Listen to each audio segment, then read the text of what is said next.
Hello, everyone. Salam, namaste, adab, and a happy Diwali, which is just 3 days back past. And now, welcome to today's event.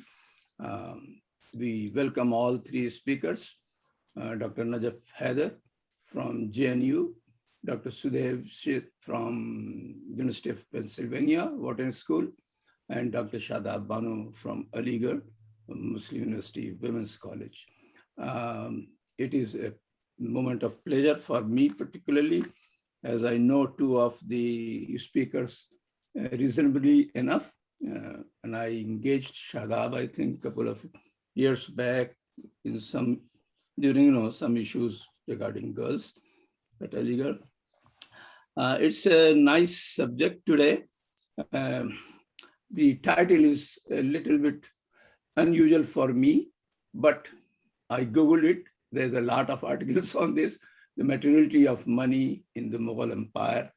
And Professor Najaf Haider is one of the experts. His research interest is history of money, banking, and credit. I do not want to go into details for introducing him or others.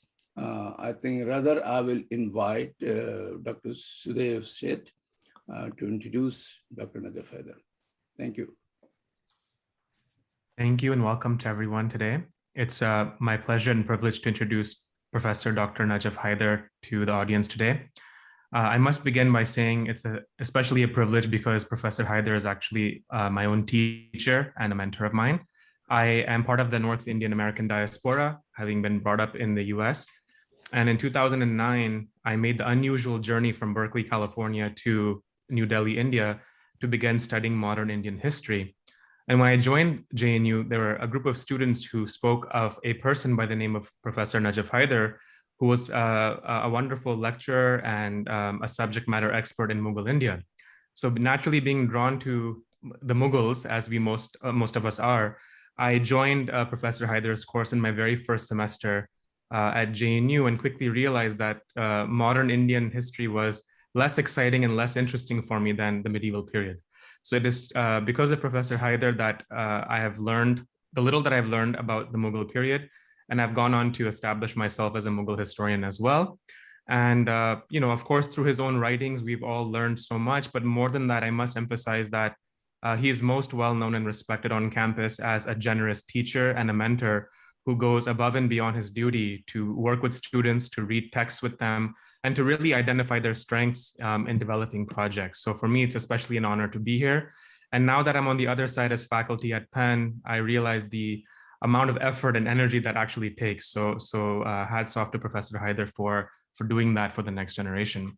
Now, as a scholar of Mughal India, Najaf Haider is what I would call a scholar of scholars, meaning that for those of us who are working in the field, his works are the leading light, especially because he draws and pays close attention to source material in ways that are just truly impressive.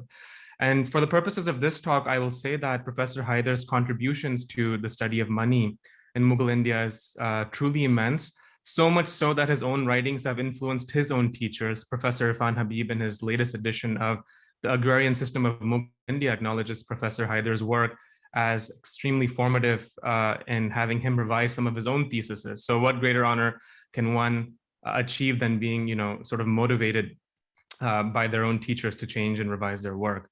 I would categorize Professor Haider's work in three different dimensions, especially as it focuses on money.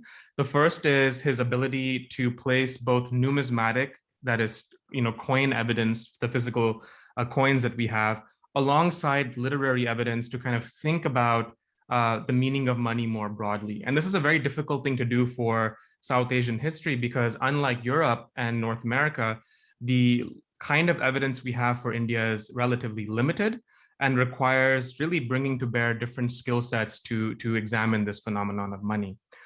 The second is thinking about how India should be thought of in a larger global context. So Professor Haider not only draws on materials from South Asia itself, but tries to connect these materials to the expansion of the silver trade globally in the 17th century.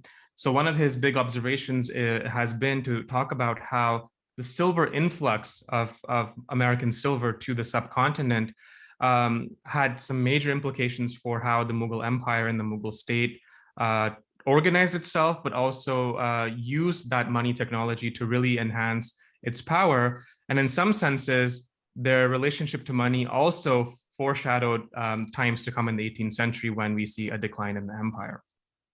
And finally, I think the subject of today's talk is this third area of interest, which is the impact that money as technology has on Indian society more broadly, right? To think about how money transforms social relations, especially in urban and semi-urban areas. So today, I'm sure we will get to hear some example and anecdotes about that. In addition to writing about money, Professor Haider has written about a wide range of other subjects, which we won't have time to go into today. And these range from, of course, religious riots in the Mughal Empire. His most famous article is on one of the first holy rites that we have coming out of Gujarat in the early 18th century. And this is important for thinking about Indian society today, where historical ideas about historical injustice, so to speak, or ideas about the past really animate how people behave in the present. So his writings have a real direct impact on social behavior today, along with long discussions about technologies of statecraft apart from money. So this includes, for example, the Tarjumanama, the translation bureaus that were so famous in the Mughal Empire, intellectual history, writing about issues around reason, justice, and so on and so forth, emanating from Mughal thinkers from this particular time period. I won't say much more than this. I think it's much more interesting to hear from Professor Haider himself. And today's talk is going to focus on the materiality of Mughal money. And for those of us who are less familiar with how to think about money from this period, I would just request you to pay attention to some of the differences and similarities we see emerging in how cultures of money emerge in the Mughal Empire. And I think that what we should really take away from this talk is really thinking about how individuals interacted with this new and interesting technology, especially silver currency and the way it animated money and markets during this particular time period. So without further ado, welcome to Professor Najaf Haider, and thank you so much for taking time out of your schedule to share your views with all of us here in North America, and also the audience members who are logging in from elsewhere.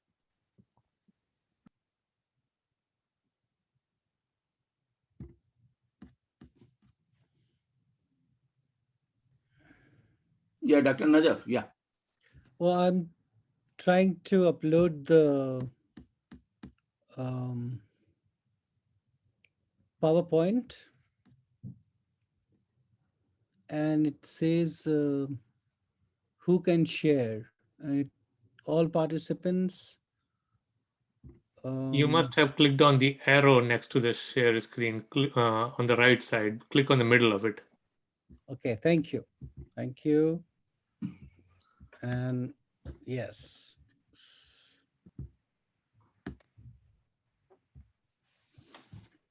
Can you see the slide? Yes. Okay, Dr. Aziuddin, Dr. Sudev Said, Dr. Shadab Bano, friends and colleagues, ladies and gentlemen, I'm truly honored by Indian Diaspora, Washington, D.C. Metro for inviting me to speak on a subject which is very close to my area of research, and also humbled by the opportunity while looking at the distinction of my predecessors who have delivered lectures in this series. The reason for choosing this topic is not entirely because I have worked on money, but also because there is a very interesting debate going on today, which is about how objects derive value, whether they have a value of their own, intrinsic value, which is given to them by their materiality, or they acquire value through social convention. And their treatment as a valuable object or object of value is based on social relations. This is the wider context in which I am using money as a case study. It's a work in progress, and I would very much like to participate in this ongoing discussion on the question of materiality and immateriality. But first, a little bit about the Mughal Empire, which I have chosen as the unit of analysis, the time period, the territory. The Mughal Empire was a dynastic empire established by the Timurid prince Babur of Turco-Mongol lineage. He was a Turk from his father's side, and he was a Mongol from his mother's side. But they never call themselves Mughals. That's the most interesting thing. They always call themselves either Timuria or Chaghtaiya. Indians, or us Indians, started calling them Mughals. And that has stuck, so much so that no textbook can dispense with the term. When we say Mughal, there is a particular image and history that emerges. But this is something that they themselves never used. The Indians use this in the same sense as the anglicized word Mongol, which is an anglicized version of Mughal, was used in all invaders from the northwest. So that is why we are calling them Mughals, and of course they are in no position to protest now. The usage is established and it has been standardized also. There was a time when the term Mughal was written in so many different ways, MOGOL or others, but now it has been standardized, and this is the term, this is the spelling which is we are using. The Mughals ruled a large South Asian territorial nexus, much larger than India today, because it had parts of Pakistan, Afghanistan, Bangladesh. And just by looking at the figures, estimated figures of the total population of India at the turn of the 17th century, which was 150 million people or 15 crores, 10 crores or 100 million people lived under the Mughal Empire. So just going by territory and size of population, this was a very important dynasty, political dynasty, and the Mughal state as the highest political institution was important because they were the ones who were making policies for people. India, you must have heard so much about India being very rich in those times, and we have estimates again of the GDP. All these estimates are essentially worked out by Professor Shirin Muswi and Professor Habib. The GDP of the Mughal Empire circa 1600 was 562 million rupees, and these are real rupees of 11.5 grams of fine silver, which can be easily converted into tons of silver. And if you look at this figure, it is much, much higher than the figures that we have from contemporary empires, Safavid Iran, Ottoman Empire, Chinese, Ming Empire. So we are talking about a country which was, of course, stratified, and there were wealthy people who concentrated wealth, who also talked about wealth and money, as we shall see, and also a large territory and population. Now, coming back to the question of materiality. For the purpose of this presentation, we treat materiality as something that is related with real objects. In a world that is physically comprehensible, through vision, smell, taste, touch, and hearing. It is not, when we use the term materiality, we do not use it in the same way as we use the word fetishism, because we are fully aware of the social context of the material object. Conversely, immaterial is something that cannot be objectified. It lives in the realm of ideas and social relations. The best example that comes to my mind is the Vedantic doctrine of Maya, particularly propagated in his Advaita by Shankara, which was that the entire world, entire material world, which appears to us, is actually an illusion. It's Maya, it's not real. The real world lies beyond this, and that has to be understood. So the first truth is to understand that this is not the real world, the material world. And then to understand what exactly is the real world, and then try to achieve the demands imposed on human beings by that world. And that is the route to moksha or salvation. Interestingly, the Mughals themselves put a spin on this.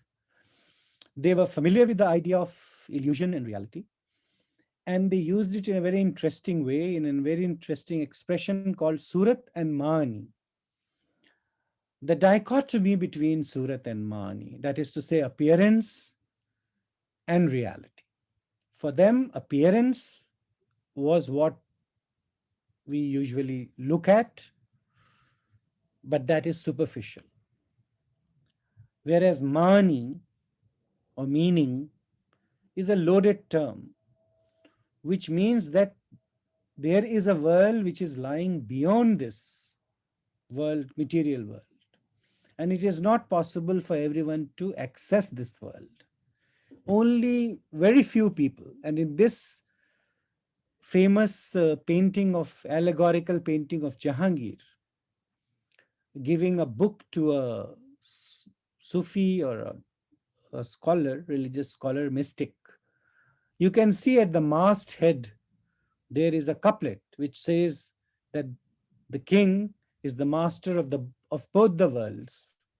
Badshah surato maani ast az lutfela. So there is a very interesting way in which, in Imperial Mughal literature and imagination, of which this painting is a good example, they understood the dichotomy between apparent and real. Conversely, there is a school of thought today among modern scholars which argues that there is no such thing as material object or material culture.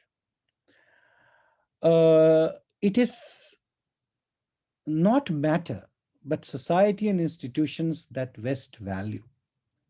And of course, there is merit in this line of argument, except for that beyond a point, it gets heavily reified, so much so that objects disappear as material objects, and only social relations remain.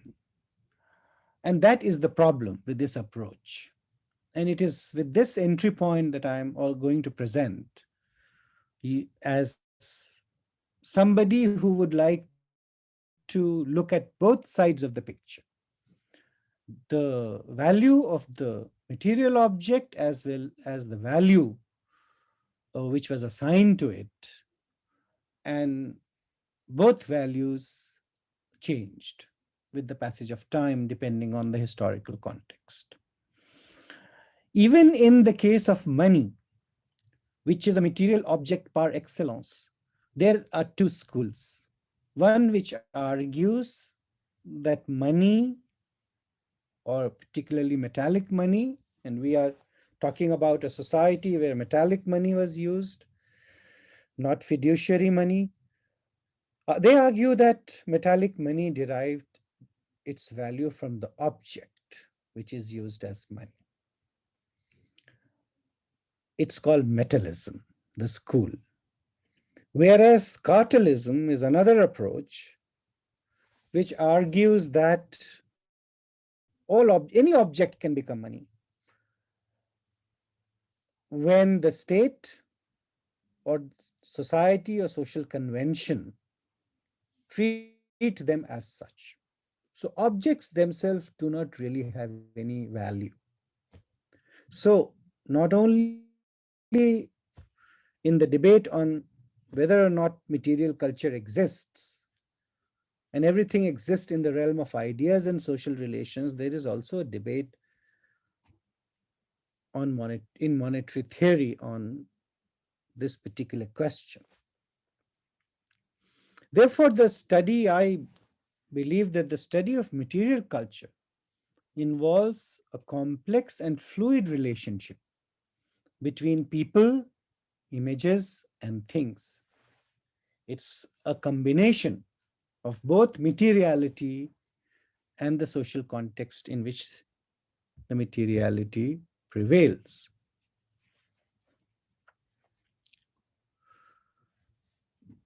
Purification of materiality is something that I have a problem with. And here I have particularly in mind the latest book of my friend and colleague, Professor Farhat Hassan, where he argues that there is practically, in a very nuanced way, practically there is no such thing as material object. Focusing on property, for instance, he argues that property cannot be understood as an object of use value. It has to be understood as an object which derives its value from social relations, customs, law, including customary law. So in a sense, I am also joining the debate with him and trying to understand whether it's possible to look at only one side of the picture. Now, the most interesting thing is that money is essentially an abstract concept. And therefore, there are no words for money in our own language, in India, and I'm including Persian also. Only words for money are metonyms, or words for object used as money, such as taka, or tanka, rupiah, paisa, dam, zar, nokra. These are words for money. But there is no word for money in any language, any Indian language, and in Persian. All these terms are actually metonyms, represented by real objects that are treated. And in this, you can clearly see that there are two concepts that inhere. One, reality, of course, of the object, and the other, its abstract nature. The most concrete expression of money is coins. And while we later talk about other concepts of money which are not expressed in metallic objects, we should understand that coins, particularly in the Mughal Empire, were the direct and concrete expression of money. The currency unit was metal, and the value of the metal was recognized by institutions such as the state and the market, as well as social groups. The composition of the coin, its weight, and the seal of authority that you can see on the two faces of the coin, the obverse and the reverse, also imparted value, as we shall see. But at the same time, the coin was actually exchanged for the value of its metal, although over and above that value because of the cost and royal tax which was levied on the coin. Non-metallic objects too were used, which were not minted by the state, such as cowries, shells, or kauri, and bitter almond.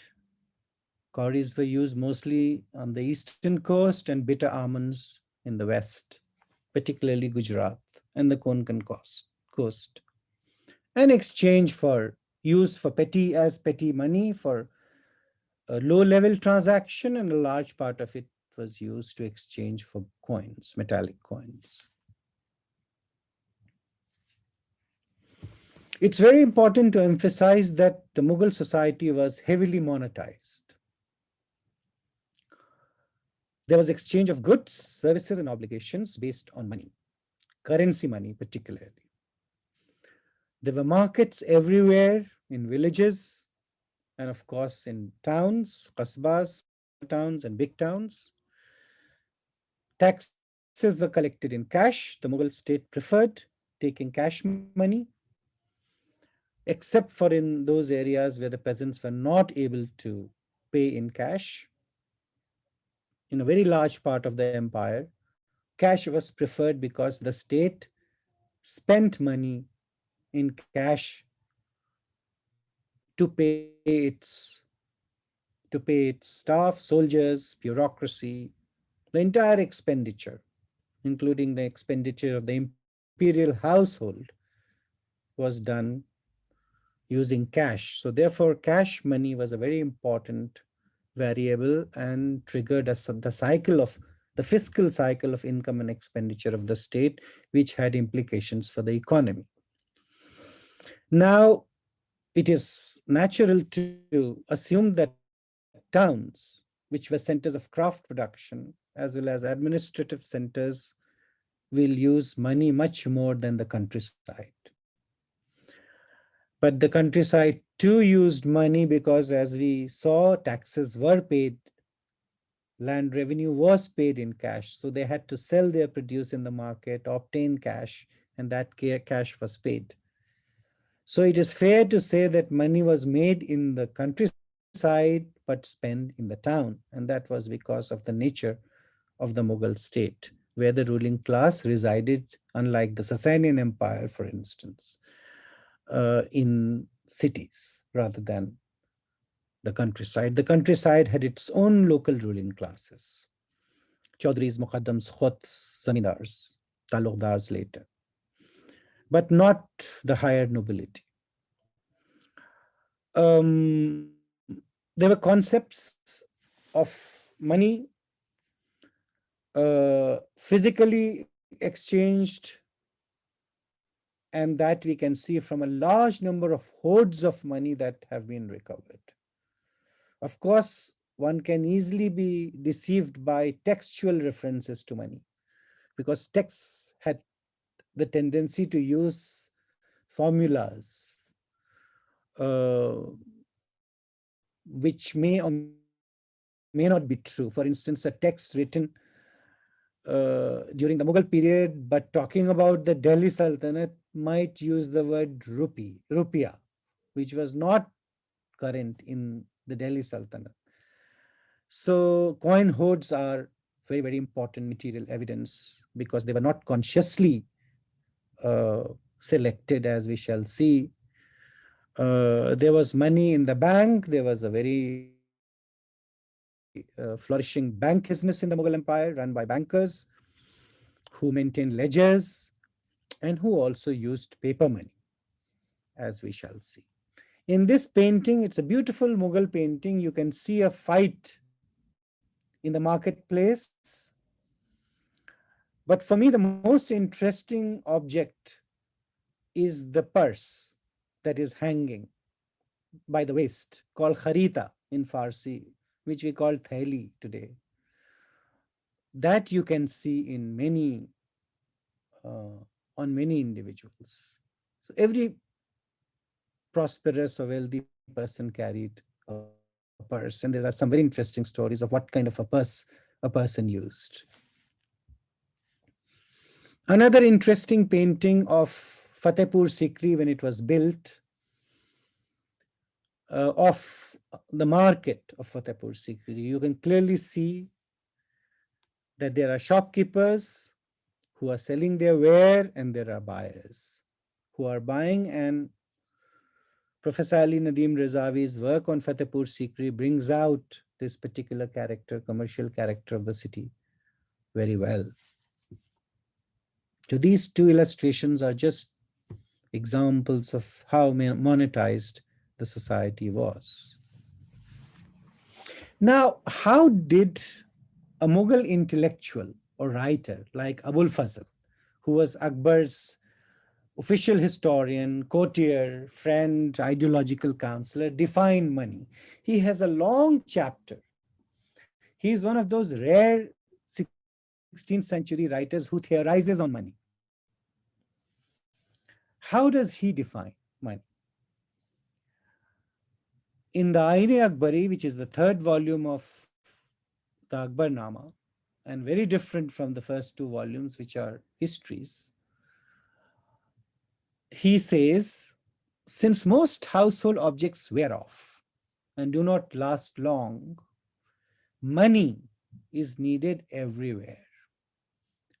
And then, very interestingly, the physical aspect of money.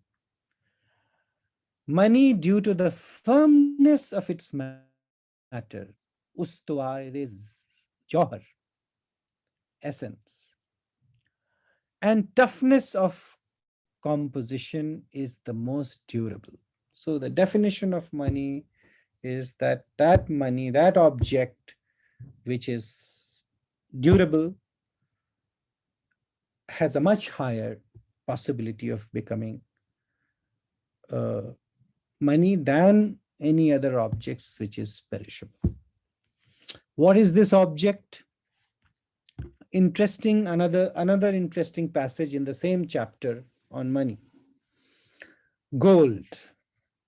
Gold is praiseworthy beyond words, says Abul Fazl. It has a soft texture, pleasant taste, and sweet smell, and I'm sure there's a lot of rhetoric in it, as it is in other parts of his book. Its elements are unified in harmony, and the signs of each of the four elements of nature, Anasire Chahar Gana, are visible from its countenance, indicating the color of fire, purity of air, softness of water, and the heaviness of earth.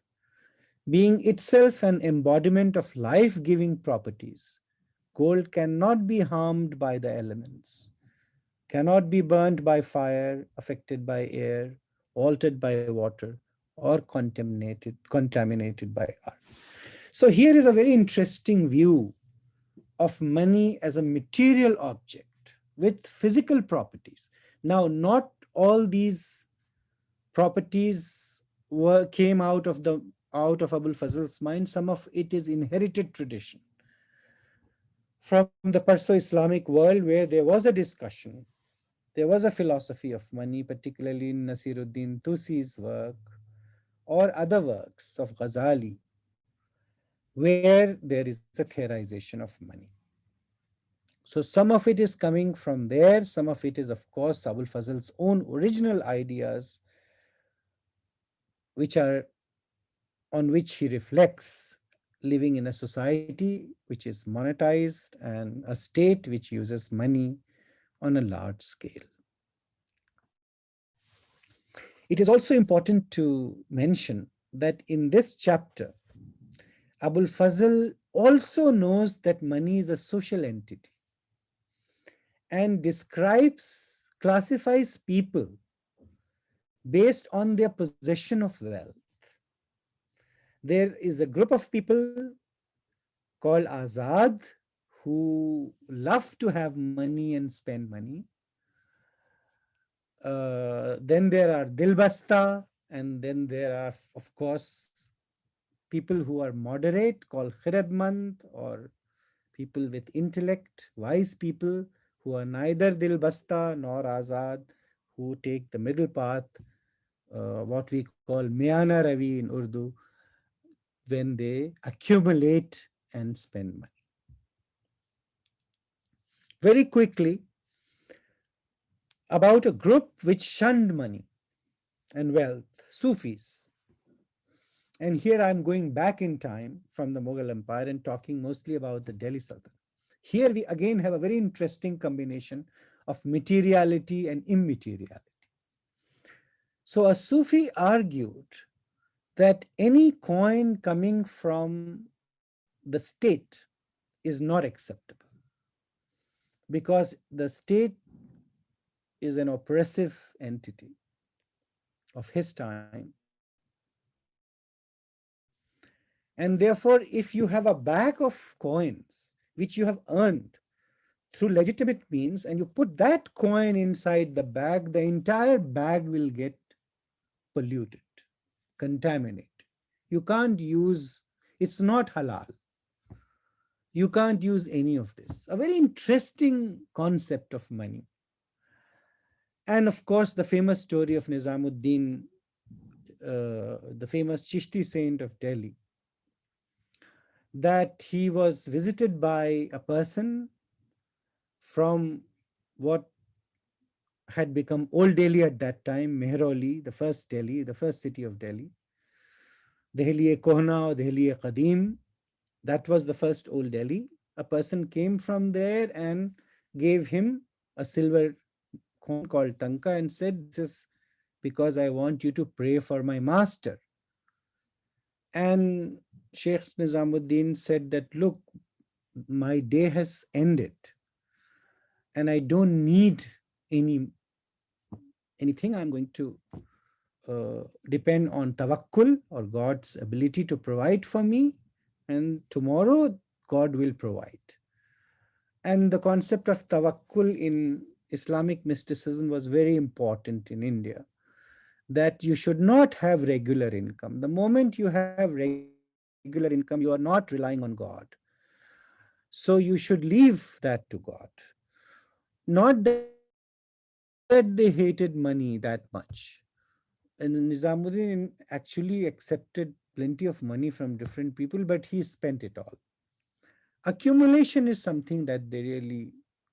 So the man persuaded Nizamuddin to have tanka.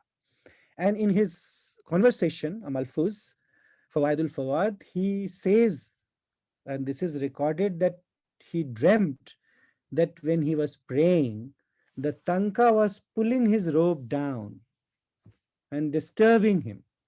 He couldn't finish his prayer. And the first thing he did in the morning was to spend that money and bring peace to his mind. So these are very interesting ways in which money, physical money, was seen by those people who actually did not believe in accumulation, even though they believed in money, and depended heavily on unsolicited charity or futuh. Now, from social groups and intellectuals to state, in the Mughal Empire, only Mughal coins were legal tender. And there is a very interesting relationship between materiality and political authority. It was the state which decided which coin would be legal and which coin would be demonetized. All regional and foreign coins were demonetized and reminted. And I would also include in this Mughal coins. For instance, Shah Jahan, when he became emperor, immediately ordered that all Nur Jahani coins, which you can see here, the first set, the set at the top, all Nur Jahani coins should be melted and restruck as his own coin, which you can see below. A beautiful muhar of Shah Jahan, minted out of the gold obtained from previous coins. So coins as physical entity were very important, even though they were invested with legal authority, and they were also a symbol of sovereignty. So we should neither therefore reject the materiality of coins nor the cartelist angle of it. The total stock of money that was circulating in the Mughal Empire came from existing stock of money because the Mughals kept accumulating, the Mughal society or empire kept accumulating money, but a large quantity of money came from imports, particularly Spanish American silver in the 16th, late 16th and early 18th or mid 16th and 17th century. By one estimate, 117 to 184 tons of silver came to the Mughal Empire in the late 16th century. This amount is very, very high. And there was a time when people, scholars thought that it was China, which was the sink pit of world silver, particularly American silver. But if you look at this figure, you can clearly see that China was second best in terms of importing silver, both from Spanish America and from Europe. And I have shown particularly two major currencies. One, which was minted both in Peru, Bolivia, and Mexico, where the Spaniards were mining silver, as well as in Seville in Spain. These were the first dollars, also called reals of 8 or peso da oco. In Abul Fazl's Aine Akbari, it is called Narjile Firangi. I don't know why, which means Firangi Narial. But he mentions that the Mughal Empire is receiving a large amount of this coin as well as lari, a fish hook coin, which came from Hormuz, Persian Gulf, and which circulated on the coast, but when it entered the hinterland, it had to be restruck into Mughal coins. International trade, therefore, was a major, I'm using the word international in a very loose manner. There were no nations at that time. International trade, therefore, was a very major source of silver for India, because India, in the Indians, and this has been mentioned by many people, many foreigners, Iranians and Europeans, Indian people did not need much from outside. So India always has had a favorable balance of trade. So instead of goods, India imported gold and silver. So therefore, foreign trade was very important for the process of monetization in the Mughal Empire. And there are two very interesting images here. One is the image of Alexander or Iskandar, who is a legendary figure also in the Perso-Islamic world, who is being lowered in the ocean in a big glass bottle so that he could study the marine life. This is a famous Mughal painting in which you can also see Europeans in a boat. The other is a much earlier painting from medieval Arabic tradition, Mahamat of Hariri, where the ship crew is Indian, and the passengers are Arabs. So clearly, this is a ship which is plying on the Indian Ocean, either traveling towards India or towards the Middle East, carrying passengers. The Mughal coinage itself was trimetallic, gold muhar, silver rupiah, and copper dam or paisa. They exchange freely. And I used a phrase earlier which I didn't explain, which I would like to explain now: hierarchy of exchange. Just as there was a hierarchy of value of coins used in the economy and society, there was a hierarchy of market. High value goods would be purchased by gold coins, and wealthy people are more expected to have this money than ordinary people. And silver less for daily wages. You can always see the figure quoted in dam or paisa, and further down, kauri, known as khar mohra in Farsi, and of course badam, which was bitter almond, for smaller transactions where even the rupee, even the dam was not acceptable. I was going to show you the first rupiah, which was minted by Sher Shah. Sher Shah was the one who minted this huge silver coin after a long, prolonged bullion famine. If you look at the corpus of Lodi coinage, it is entirely in billion, which is a mixture of silver and copper, in which copper is dominant and silver is only a small streak, and copper. No precious metal coin. And this had already started with the late Delhi Sultanate, and I'm sure you are aware of Muhammad Tughlaq's currency measures, in which he wanted to introduce a fiduciary coin. The crisis had already begun.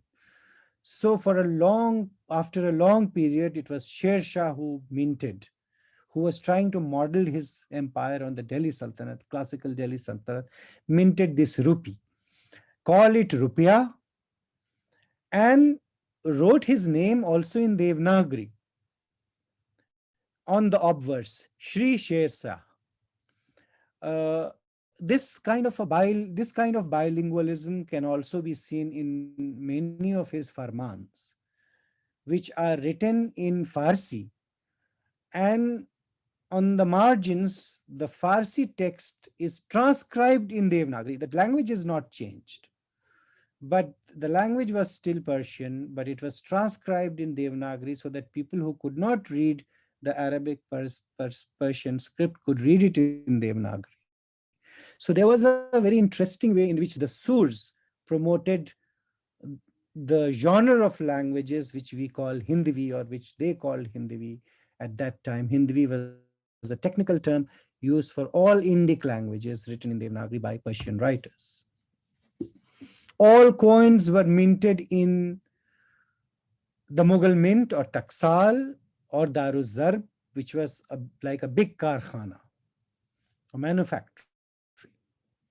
Something like 5,000 coins per day to 40,000 coins per day, all handmade, as you can see in this rare Mughal painting, where the process of coin production is shown.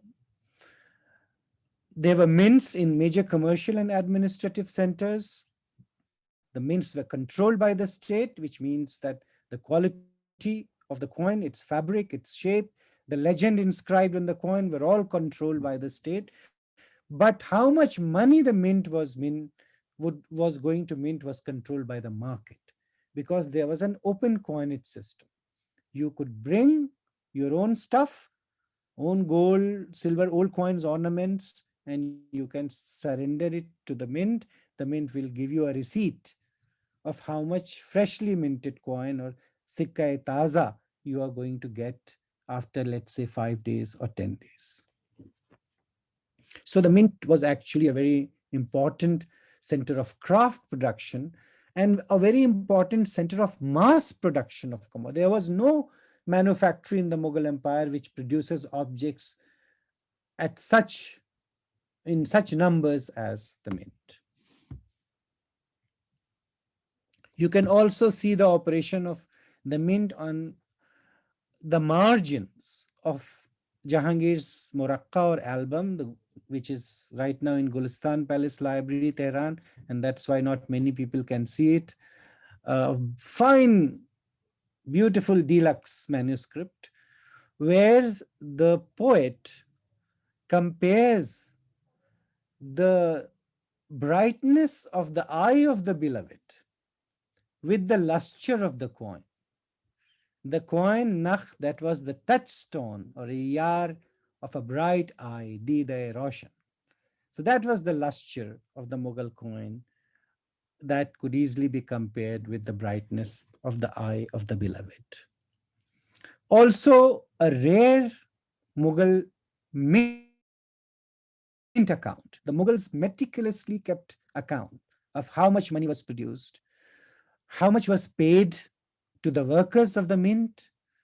Nothing has survived, unfortunately, except for this. Why? Because there was a man who was writing a manual to teach clerks how to maintain records.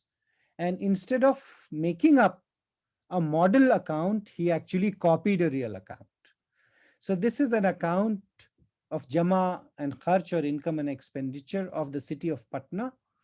And the names of the officials: Hargobind Tahvildar, or custodian; Mirza Musahib Daroga, or superintendent of the mint; and Har Narayan Mushrif, who was also the writer of this record.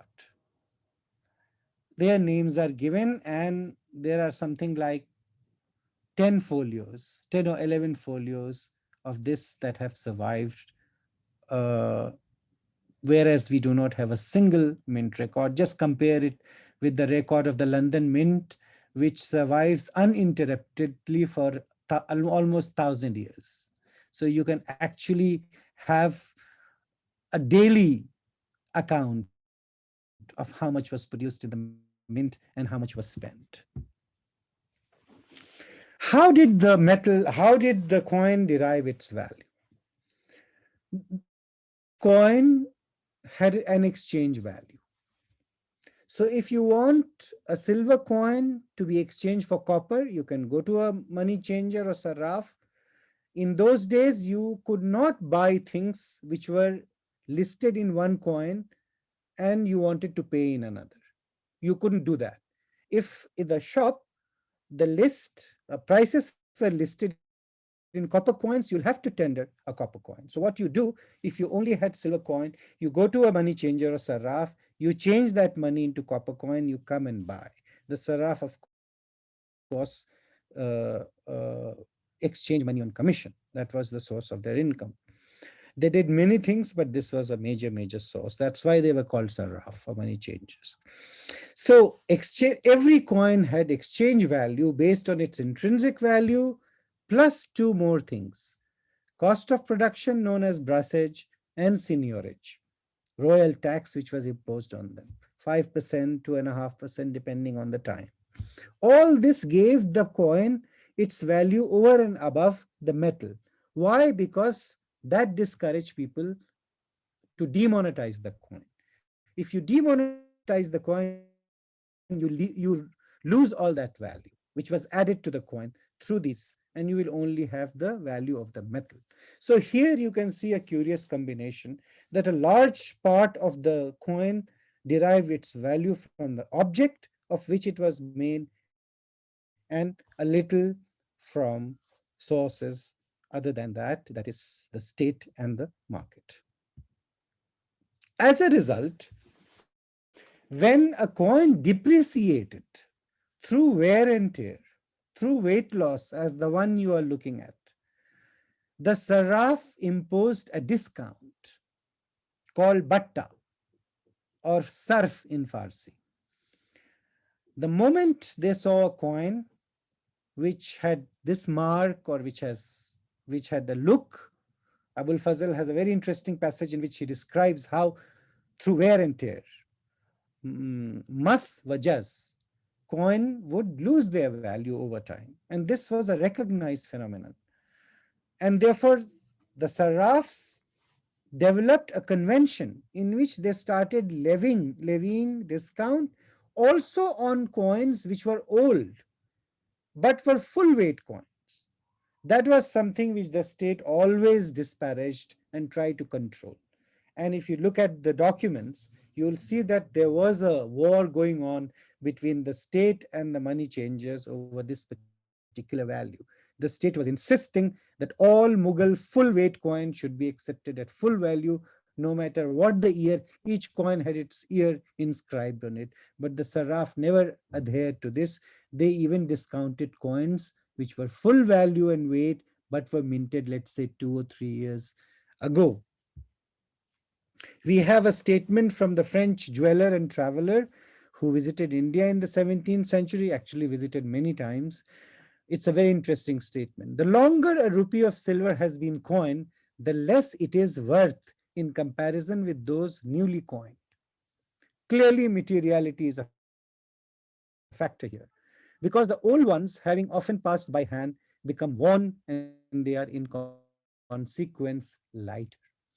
So So it was, and then therefore the sarrafs or the market classified coins as sikka, newly minted coin, chalni, minted in the previous year, and khazana, minted earlier. And therefore, the discounts were levied on the basis of this qualification. There's a very interesting passage in a newly discovered source. We are all familiar with Jahangir's autobiography, which was a public memoir that he was writing. He did not allow any history of his reign to be written by anyone, that is to say, any official history, unlike Akbar, who commissioned Akbarnama, because he was writing his own autobiography, which doubled up as a history of his reign. But there was a source which was a record of his night sessions. Every night he would sit with scholars, courtiers, and other people and discuss a large number of things. And there was a man who was recording. And that record luckily has survived. At least some of it has survived. It has a name now, which is not the name of the book, but it was given by the people who edited and published. And this is the book, Majalis-e Jahangiri. Majalis-e Jahangiri is a record of Jahangir's night sessions. And in one of the night sessions, there is a very interesting connection between memory and materiality, which Jahangir tries to make.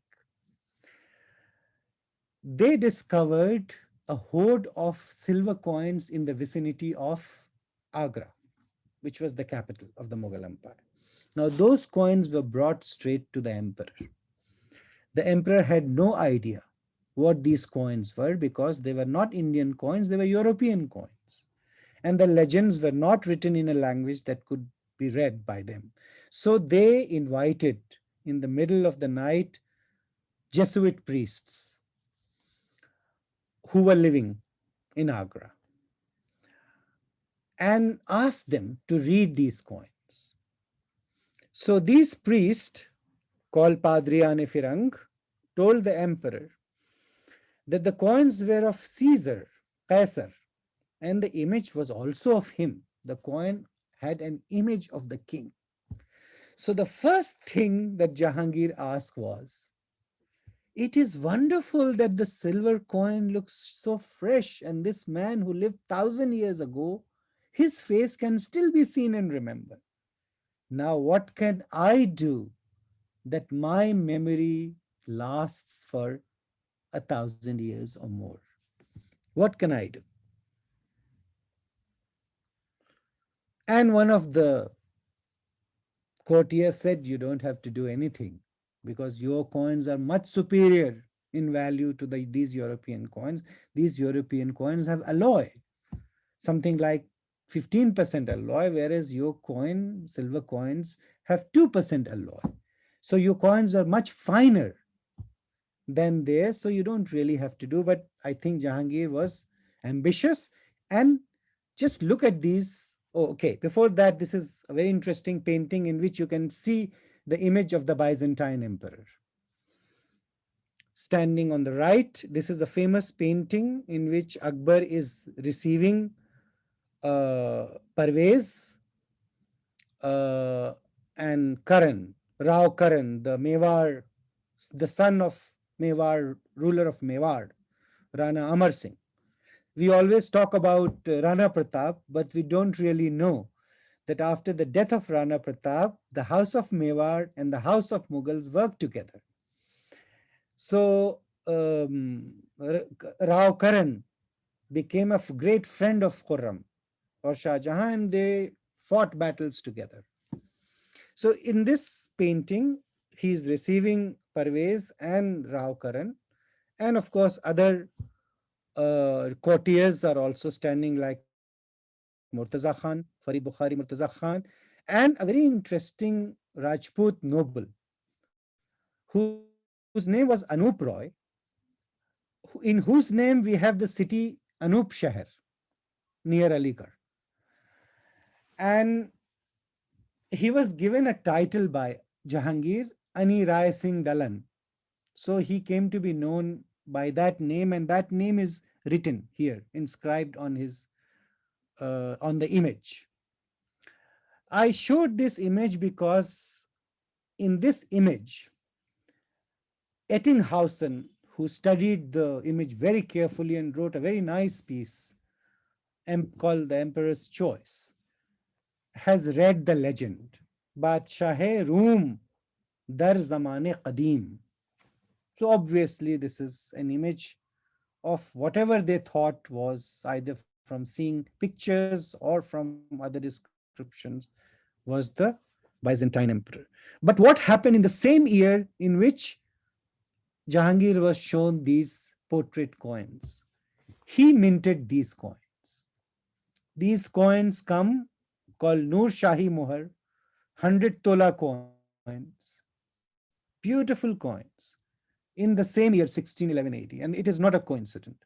Had we not read that piece in Majalis-e Jahangiri, we perhaps would not have been able to correlate the two, numismatic and literary evidence. Jahangir's portrait with his name, Shabih Jahangir Badshah, his regnal year, Sanjulus, and on the reverse, the official symbol of the Mughal Empire, the rising sun and the lion, and the Hijri year 1020 given on that. It's a beautiful, beautiful coin, which was certainly not used for exchange, but for safekeep and gifts. But it is not a coincidence that Jahangir started thinking how he could become sort of immortal, like the Byzantine emperor. From materiality, we shift to denial of materiality with the example of counterfeit money. Counterfeit money was both a denial of materiality and political authority. Counterfeit coins were not made up of the same metal as they proclaimed themselves to be. They did not have the seal of the Mughal office because they were fabricated.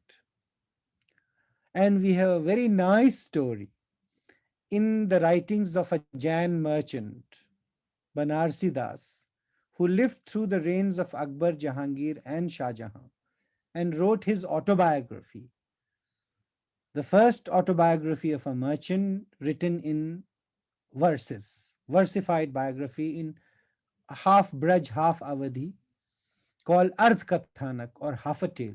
There's a very nice, well, not nice for Banarsi Das, but for us, incident that there were two Mathura Brahmins who Banarsi Das and his fellow travelers stopped in a place called Kora while traveling from Jaunpur to Agra to close a business deal, business partnership. And there were two Mathura Brahmins who were traveling with them, and their plan was to stop in Mathura and the caravan will carry on from Mathura to Agra. In Koraghatampur, they went to visit a woman of easy virtue, and they bought food and sweetmeat for her. But they did not have copper money, so they changed their rupee into paisa. But while they were sitting in the house of the lady, a woman, and having fun, the money changer appeared and accused them of circulating counterfeit coins. Well, I'm not going to elaborate the incident, but it triggered a mini trial of Banarsi Das and the whole party. And they were accused of being counterfeiters and thugs. And it is with great effort that their real identity was established before the Kotwal, or police chief, and the Diwan, finance officer, and that's how they got free. Now, my interest in describing this episode is that counterfeit coins circulated in the Mughal Empire. And these counterfeit coins are actually, for me, an example of denial of both the materiality of money as well as the political authority invested in. The painting which you are looking at is the only surviving painting of a Mughal Sarraf, which is preserved in BNF Paris and also published by Fernand Braudel in the second volume of his majestic series, Civilization and Capitalism, called Wheels of Commerce. If you zoom in, you can actually read the inscription on the coins. So it's not a model painting. It's actually a real painting where a saraf is sitting with bags and there's a woman customer. And there are different types of coins which are spread before his, on his bisat. Bisat was the term used by shoppers for the cloth which was spread and on which they kept their goods. And that is how we have the expression bisat in Urdu. The bigger the bisat of a person, the higher his status. Tumhari kya bisat hai? So that's a very interesting painting. That's the only painting that I have seen of a Mughal Sarraf. For the same reason, hoarding and usury were prohibited. These are two practices that looked at the question of materiality. The argument against usury and hoarding was that, and this was particularly in doctrinal Islam. Doctrinal Islam prohibited both hoarding and usury or riba. That is to say, obtaining money on interest. Why? And Ghazali has discussed this at great length in his Nasihatul Muluk, a book on statecraft, that if you withdraw them, they lose their value because their value is exchange value. They are supposed to perform the task that they are meant for. They are useful objects. If you withdraw them and hoard them, they lose that character. That therefore withdrawal or hoarding is not good. And similarly, if you charge interest on money, it is not good because money itself does not produce anything.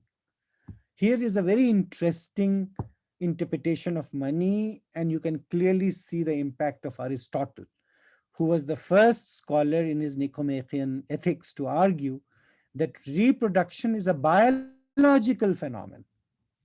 Only biological beings can reproduce, not material objects. And since the whole idea of charging interest is that you are creating more money out of money, which is a sterile object, you cannot charge interest on money. And that's why he was against money. And of course, usury is also prohibited in the Bible. It is prohibited in the Quran. And frankly, scholars do not quite know what is the source from which the Quran derives its. If you treat Quran as a historical text, a religious scripture, one has to see where the idea is coming from, but there is a clear condemnation of usury, and commentators or mufassirin have described why, and this is one of the reasons. Nevertheless, the Mughal kings were big hoarders, and we have an inventory of Akbar's treasury. When he died, the inventory of his treasury was prepared. And you can see that there is an astonishing amount of cash money, which is gold, silver, and copper. There are also books, which I don't think I have shown here. It is a short summary of the inventory that I'm showing, but I'm showing coins at the top because coins take the lion's share of what Akbar left for Jahangir. And we also know that Jahangir spent the entire money, so that Shah Jahan inherited a depleted treasury and started accumulating or taking measures to accumulate money.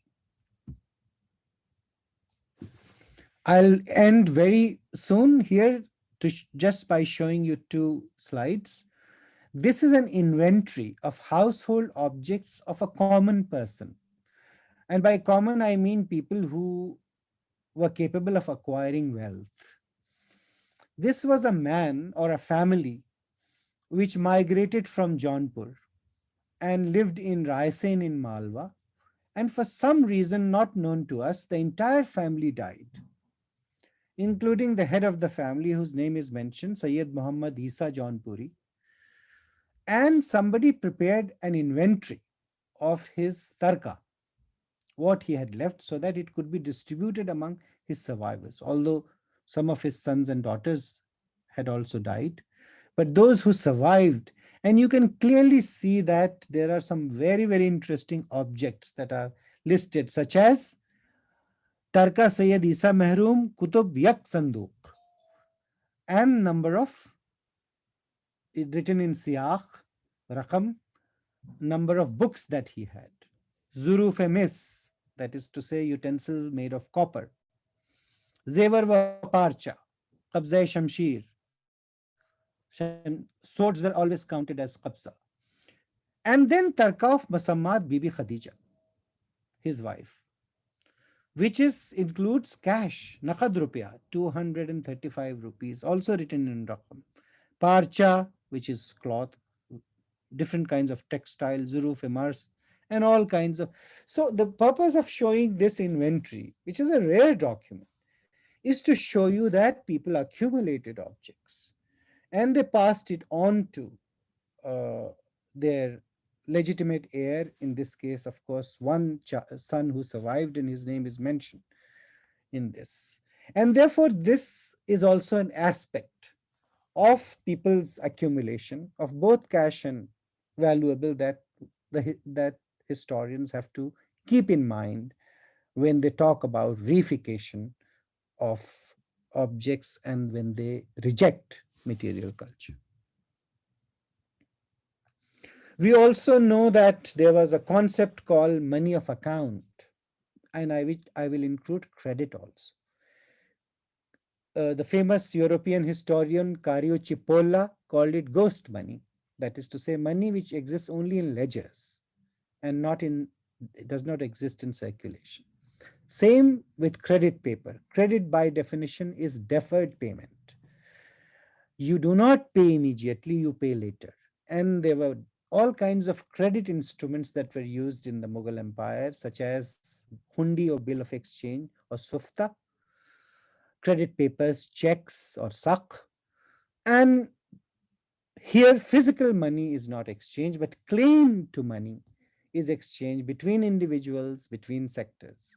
And therefore, it is very important for us to understand that beyond physicality, there was also an aspect of money which was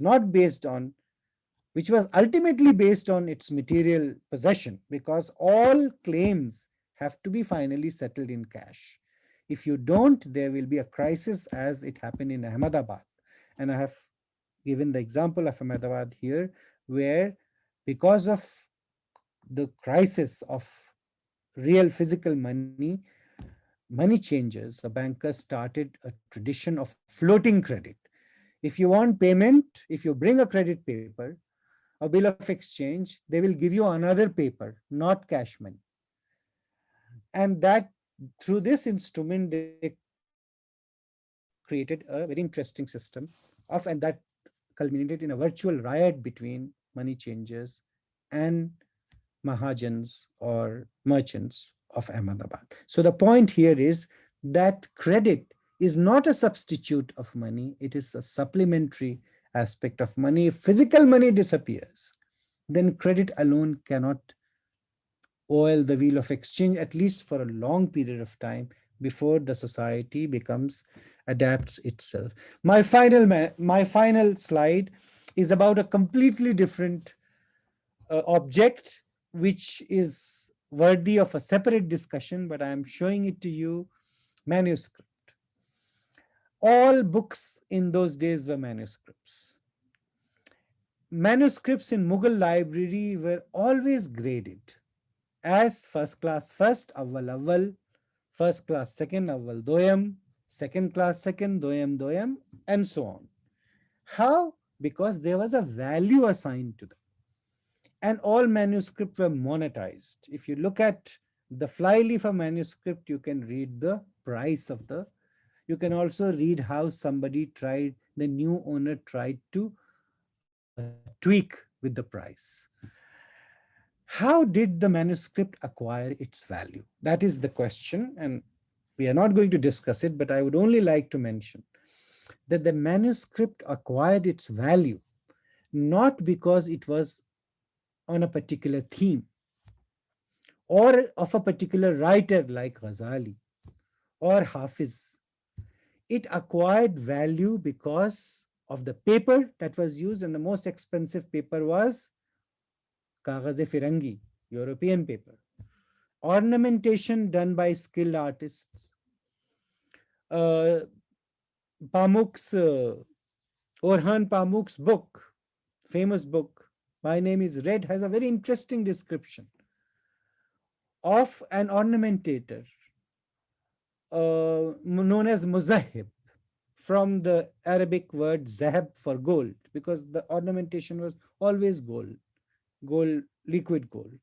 A Muzahib is the principal character in the novel, and he is talking about a big project which Akbar has started. The Mughal Emperor Akbar has started, and he's inviting ornamenters, illuminators from everywhere to come. This is the famous Hamzanama project. So paper, ornamentation, illustration, binding, and most importantly, who is the scribe of the book? If there is a scribe who is very well known, like in this painting, you have the scribe whose name is mentioned in the colophon of the manuscript, Muhammad Hussain Kashmiri.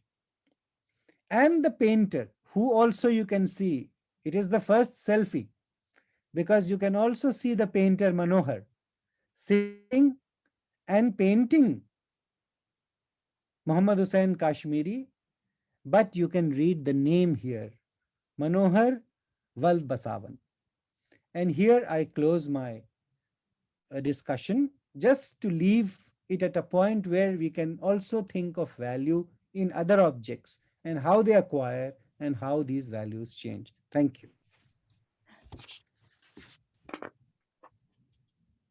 Thank you, Najaf Saab. Thank you. Really, you gave us a lot of things to digest. There's a lot of information that at least people, professionals like us who are not in that discipline, knew today. So Faisal, let Shadab finish that. So now I invite Dr. Shadab Banu to give the concluding remark. And hello, Shadab. And then later on we will talk. Thank you, Professor Najaf Haider, for such a fascinating lecture. You have rather simplified a very complicated theme. And many of us are not very comfortable with with coinage, and we find it quite difficult to grasp, but you have made it very easy, and with all your anecdotes and all the elaboration, it has become so very interesting that for people who consider this as a dry theme, it has become so enlightening and so interesting. It's really difficult to give a concluding remark to an expert in the field, especially when my knowledge in this area is very limited. But I am intrigued in the way you have raised some of the very pertinent questions, and some of these are actually too ideological, and I consider it also political. The way you have raised the issue of how the basic thing that how the material object and money acquire value. And this contestation that money do not have a value of its own. And by your discussion, you bring materiality of money into focus at the center of it. And in this, you are actually contesting this binary between this material and the ideational, and that it's only social relations and those processes that give value to money or to material objects, to the total negation or denial of materiality. And the other, you're answering also to this divide of modern and medievalism, that you require certain different conceptual framework when you are visiting or making sense of medieval transactions or exchange, or what makes commodity.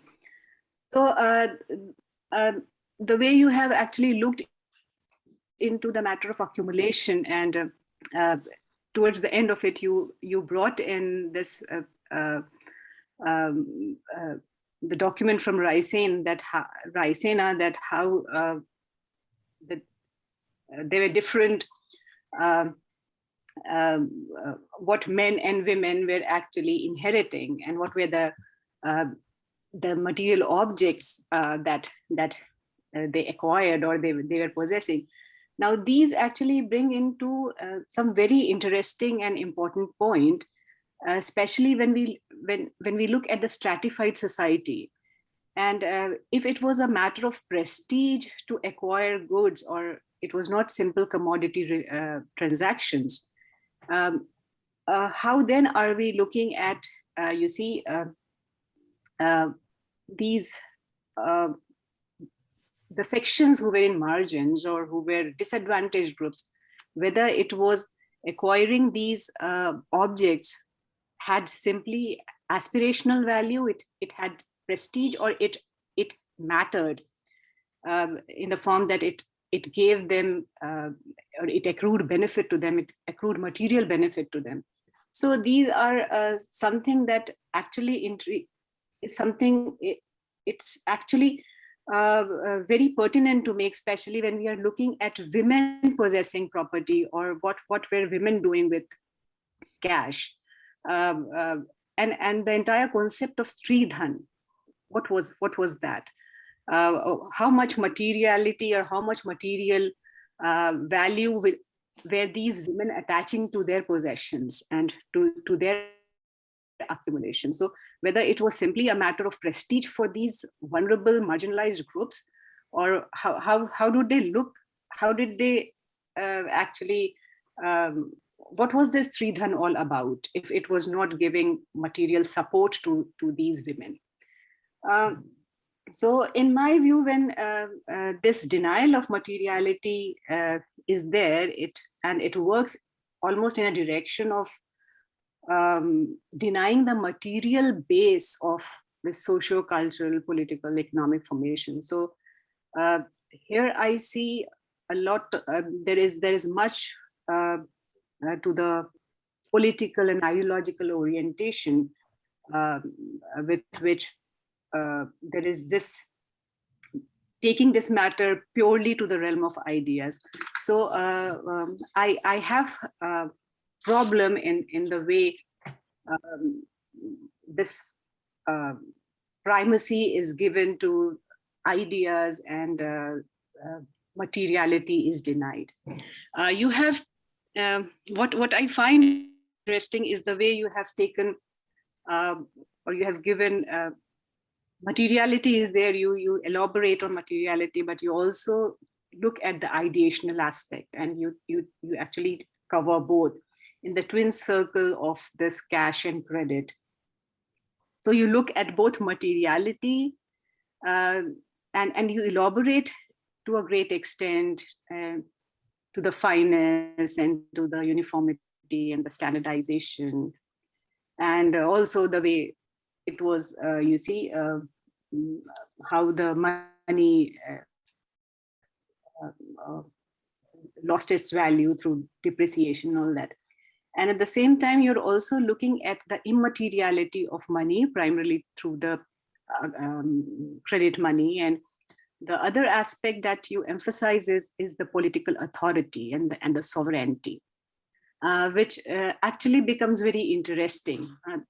The way you elaborate on the materiality and bring it into focus.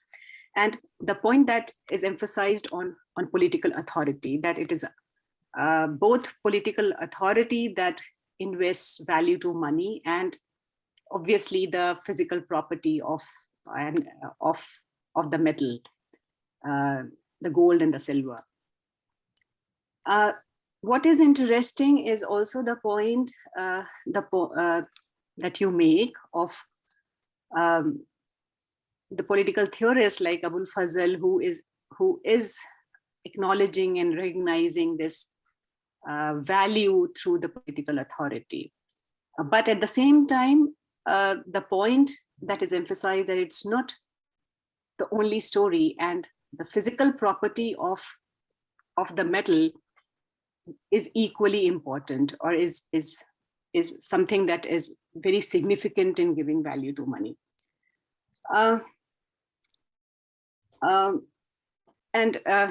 You see, with all this discussion, what is central to and which actually relates to other larger discussion is how is the Mughal world of production and exchange, how is this organized and how is it functioning? And ultimately, all this, I think, relates to the economic performance of the Mughal state. So at the center of this materiality thing, which you actually also you try to bring in the complications through the other discussion of what it is to the ideational aspect of it. But at the center of all this, as I could see, is what gave wealth to the state, what was the basis of wealth to the Mughal state, and what was the economic performance of the Mughal state. And these automatically also relate to a larger historiographical question as to the capacities of the Mughal state.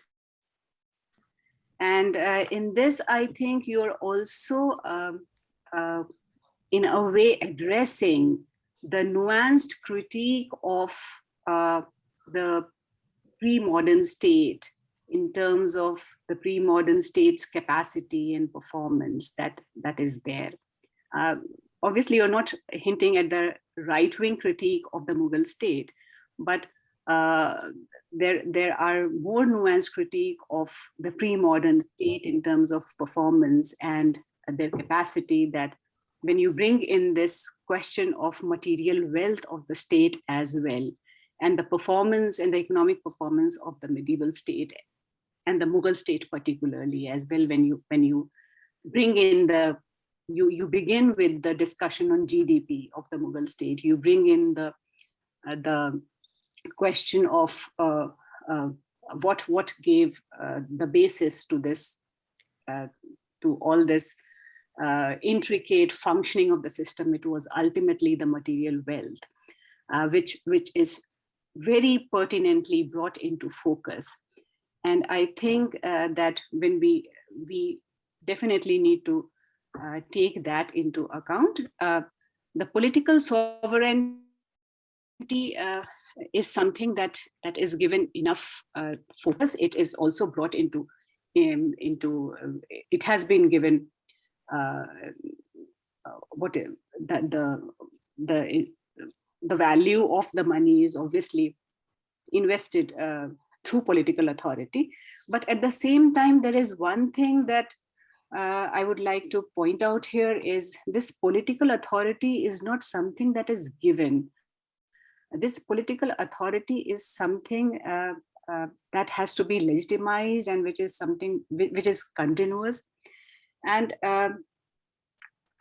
it is legitimated And it is legitimated through process, through network, and also through representation. And this representation is also through the medium of coin. And I think you very well pointed out that how political authority is communicated through this coin, and what is marked on the coin and what is represented on the coin. So there is also a politics of representation that is there in the building up of political sovereignty.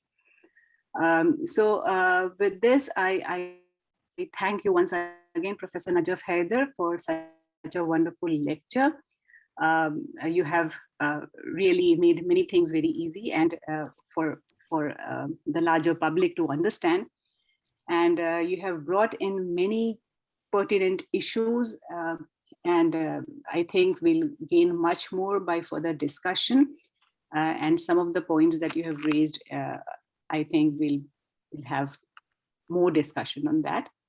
With this, to the organizers.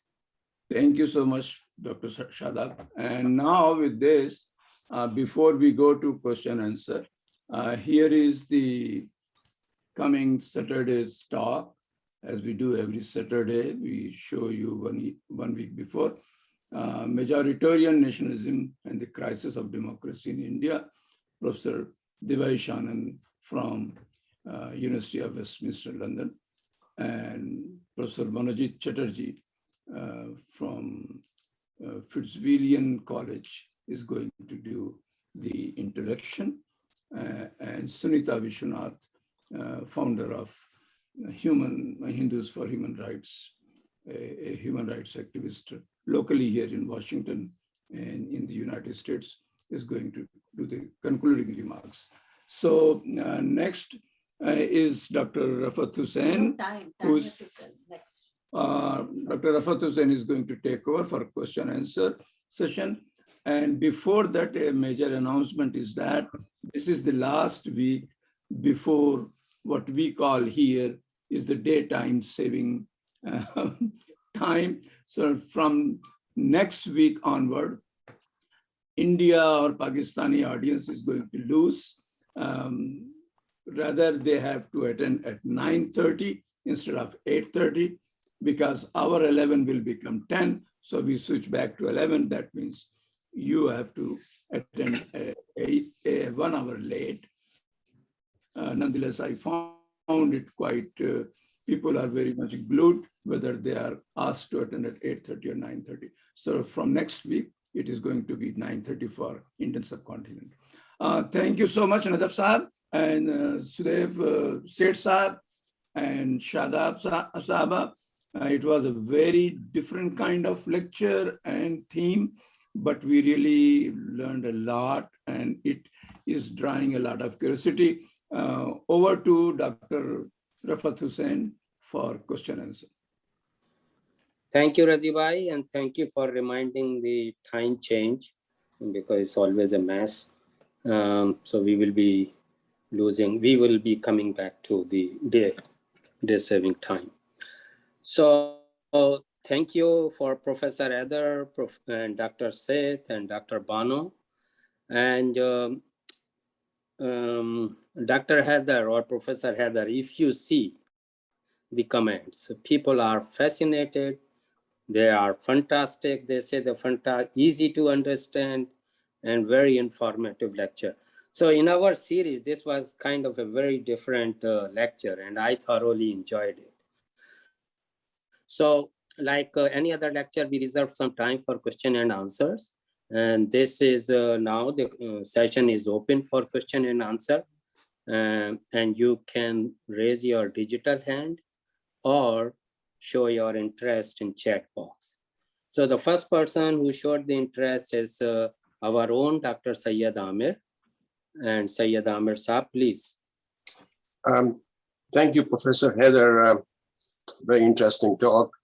As your talk opened, I got the impression there's going to be an arcane topic of interest to few academicians, but luckily, as you progress in your talk, it became very interesting. Every one of us can get something out of it. Several questions come to the mind, and economics and financing has become a very complex issue in the modern world. And you simplified it in your talk about the situation in the Mughal Empire. Now, the question come to my mind is that it seems that what I've read, several of the Mughal ladies, such as the Mariam Zamani Begum, who was the mother of Jahangir, or Jahara Begum, daughter of Shah Jahan, were entrepreneurs in their own right. They had ships which plied on the sea and engaged in foreign trade. I wondered how this exchange would go. I mean, how did they bring the money and how they would be paid, or how the wealth would be measured in that term. The second question is, and excuse me for a couple of questions. The second question is that we read that when the emperors, kings moved from one place to the, and from Delhi to Agra, or Agra to Kashmir, Lahore, and in case of Aurangzeb to the Deccan, the treasury went with them. Were they carrying all this exchange in metal coins with them, or how was it transacted? And the final and third question is that when Nadir Shah came to Delhi and he looted or took away a lot of wealth of the Mughal Empire with him, did he take all the coins or like metals, or how was it transferred to Iran? Thank you for your attention. Thank you. The first question is about imperial women and their control of resources, and Shadab is an expert in that. I know she has written a wonderful essay on Jahanara's Jagir in Surat. And of course, in her other essays, she has discussed this issue. I'll very quickly say that some royal ladies, but not all, and I think that trend became popular with Noor Jahan, who was different. There's no doubt about that. Than most ladies of the harem in handling both business and politics. And now there's plenty of evidence of that. Since Jahanara had Surat in her Jagir, and Surat was the most prosperous entrepot, at least for foreign trade and exchange of goods and money, she was beneficiary of that because the taxes collected in Surat became part of her, went into her kitty. And in fact, I was puzzled by an interesting document in the Dutch archives in Hague, which is a complaint from the Dutch East India Company of AOC's president at Surat, that all the gold that is coming now is being diverted by Begum Sahab to her Karkhana because there is a major project going on. And we are not getting anything. We can't take anything to the mint. There is a crisis of gold money, and I'm urging Hiren 17 or the 17 gentlemen in Amsterdam to resolve this, to write to the Mughal emperor. So obviously there was a big establishment of Jahanara. She, as you very rightly said, and Shadab has also written, she had a ship known as Sahibi, and many of her establishments were called Sahibi because of her name as Begum Sahab. The Sahabagh, for instance, in Chandni Chowk, that whole garden, which was attached to a double-storied caravanserai where merchant came and lived, and the front of their room had a chabutra where they can spread their wear, and the back of the room and opened in the garden. It was a fantastic caravanserai, and opposite the caravanserai on the other side of the road was a hammam, a bathhouse, which was in the beginning restricted, but later on she opened it for everyone. It became a waqf and became a public hammam. So they controlled a large variety of property, Mughal princesses, but not all of them used their resources in the way Jahanara did or in the way Nur Jahan did.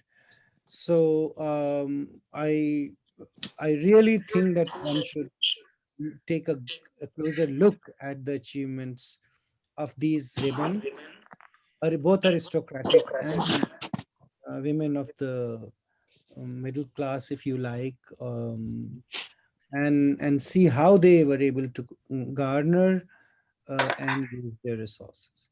Um, uh, the second question is about physical movement of specie. Yeah. That was astonishing. The merchants did it. The money changers did it. The standard practice among my bankers was to keep the balance between the two cities in equilibrium, so that one city does not acquire money, because paper money, remittance of money is not physically done. A merchant is traveling from Surat to Agra. He buys a hundi and pays in cash in Surat, and he gets his physical money in Agra. So a time will come when Surat will have plenty of money and Agra will have less. So what would they do? First, they would alter the exchange rate. They will start encouraging people to remit from Agra to Surat by lowering the exchange rate, sometimes giving even incentive. And that's how they try to balance. If they do not do that, then there is evidence that money is physically transported through carts with a convoy. And I'm sure the state did the same thing, because we have plenty of evidence that there was a big convoy carrying treasure taken from the main imperial treasury, a part of it, to finance a campaign. Shah Jahan spent 2 crore rupees in his Balkh and Badakhshan campaign with no return. It was a totally futile campaign.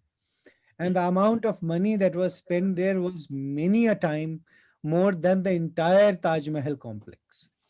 So he had so much money, despite the fact that he inherited a depleted treasury, that he was able to indulge in both building construction as well as in futile enterprises like the conquest of Balkh and Badakhshan.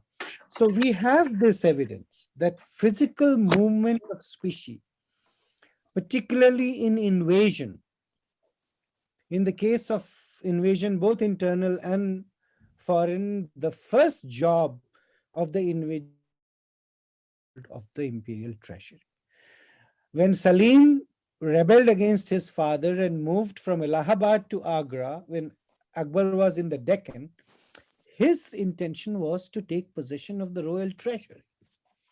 It was the Rajputs who stood between him and the imperial household, harem, and the treasury, and said that, look, you are a prince, but you are still not the king, and the king is alive. So as long as he is alive, this belongs to him, and we will not let you in. And he had to go back to Allahabad and use his influences through Hamida Banu Begum and other ladies of the harem too. He was very popular with them, to get the pardon and, of course, inherit the crown. So I would not be surprised to see that, and this is a very good point that you have made. It adds force to the argument that it is not possible to go on conducting transactions with the help of paper money or credit money or claim to money. There will be occasion when physical money will have to be present. The presence, ultimately the presence of the money is the real factor, and that happened in Mughal Empire. Thank you, Professor Haider. And the next person is Abdul Jabbar. And Haider Saab, may I request you, please be brief in your response. I know sometimes you need a longer explanation. Please go ahead, Abdul Jabbar Saab. So thank you. Great presentations, Professor Haider. So had I been a student in your class, I would have become a historian. Fate would have it, I became a biologist. So I think it's the empires disappeared, declined and disappeared. So I don't know whether it's a kind of very different question for you here. So I read about a common thread, going through each of the empires, how they declined and disappeared. So what was the main issue for the Mughal Empire, in spite of their vast territory they occupied, a remarkable structure they created in administrative governance? Just can you make comments on that? Thank you. Thank you. There are several theories for the decline of the Mughal Empire, ranging from crisis in the bureaucracy, some old-fashioned theories like nincompoop successors and indulgence, role of women. For some reason, women are considered to be a bad influence on men, unscientific reason, of course, and that they spoil, that's how nobody really believes that now. At least, and I have of late been reading a lot of late Mughal sources. The famous theory given by Professor Habib is that of agrarian crisis, where peasants and zamindars both rebelled together against the Mughal state, sapping its vitality, and that precipitated the decline of the Mughal Empire.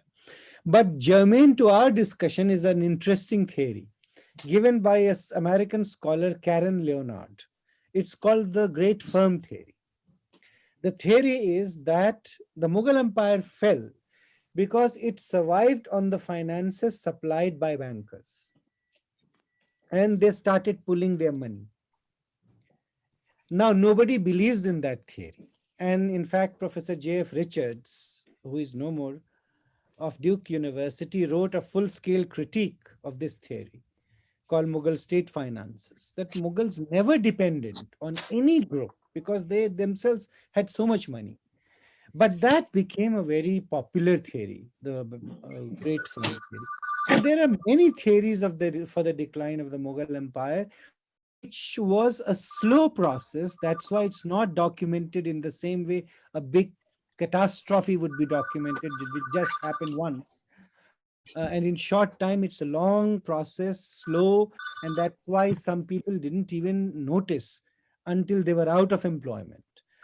So this is my short answer. I'm sorry, I'm still not that short, but there's a lot to talk about how the different empires decline. There is a theory that all three empires decline more or less together: the Ottoman Empire, the Safavid Empire, and the Mughal Empire.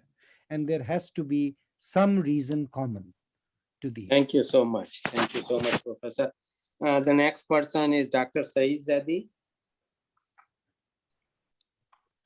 Dr. Saab, unmute yourself. Yeah, I just did it. Thanks, very good talk. So my question or comment is on the base of these two books I just read about currency and money. And both books mention, of course, about the great Mughal Empire. First one was Genghis Khan.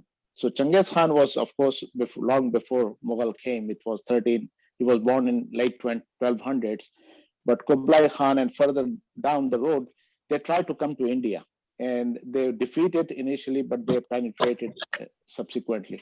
But what they were doing, they were trying to do the trade with silver, gold, silk, and other commodities at much larger scale. So first question is, how far and when they start trading with China? It was not China, but eventually Kublai Khan, of course, became the Chinese emperor, so it became China.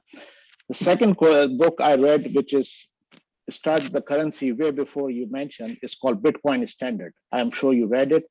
And the reason I never knew what the gold standard really means till I read that book. So on the lecture you gave, it was excellent. But at that time, I don't think there was a gold standard because everything was traded and transaction was made between silver mostly. Gold is a commodity which is only for wealthy and more for jewelry or wealth. Thank you. So the second one first, because it's easy to answer. The term trimetallic that I used, I did not use it in the way it is used in economics. I used it in the sense of free circulation of all three currencies which were exchangeable at the market, at a rate fixed by the market. In this, that currency which gains prominence, and surely it was silver, in the case of the Mughal Empire, because the Mughal Empire paid its people in silver. So silver became the principal medium of exchange, as you rightly said, and gold was for precious objects and other high value transactions. For daily wages, petty transactions, of course, there were copper coins, and further down, non-metallic currency. So I would reiterate the point I made earlier, that there was a hierarchy of exchange, and the hierarchy of exchange synchronized with the hierarchy of the metallic value of the coin. So in that sense, I use the term trimal. Gold standard is a modern concept. There was no gold standard at that time. What was prevalent in that time was standard of gold, what we call 24 karat today. At that time, it was called ban, from Hindi varna or color. The highest standard was Barabani, which Akbar made to 16. So it became 16 ban. And that was the highest standard of gold, known as Kamilul Ayyar. Kamilul Ayyar was gold with full fineness. So that was the standard of gold. But yes, you are absolutely right. There was no gold standard at that time, which is a modern phenomenon. Now, the first question is about Mongols. Now, Mongols never came to India. I mean, they were never able to control India. One of the major achievements of the Delhi Sultans, particularly the Khaljis, was to stop them. And they fought many wars. One war was fought where today there is a city built by Alauddin, Siri. Siri Fort, where we now go to watch movies, and there are the remains of Alauddin's famous city, which has a palace with 1,000 columns. That close. Had the Delhi Sultan lost the battle, the history, I mean, this is a counterfactual scenario, the history of India would have been very different. But as regards the Mongol Empire, which stretched practically from China to Central Asia to Iran to Baghdad, with Hulagu taking Baghdad in the 13th century. In the beginning, the historiography condemned the Mongols. But now, with more and more research, we are beginning to realize that at least in the reign of the Il Khans, in the late 13th and the whole of the 14th century, trade flourished. And that was for two reasons. First, political unification of a large territory, diverse territory. And second, the Mongols were some kind of a laissez-faire state, much like the Mughals, who gave extended patronage to business, to merchants. Of course, they tried to get the lion's share of the resources, but so far as the world of business was concerned, there was no interference from the state, except for stray references of loot and plunder. And for about 2 centuries, the economy, the Il Khans, particularly when they became Muslims, gelled with the civilization which they had conquered.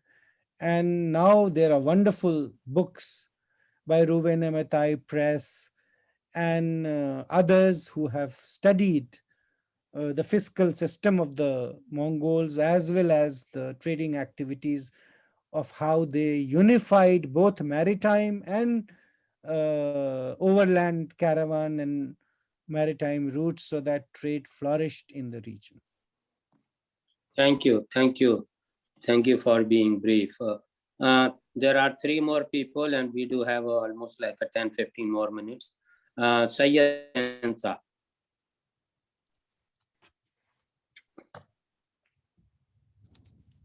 Yeah, Dr. Saab, it was really fascinating and very enlightening presentation.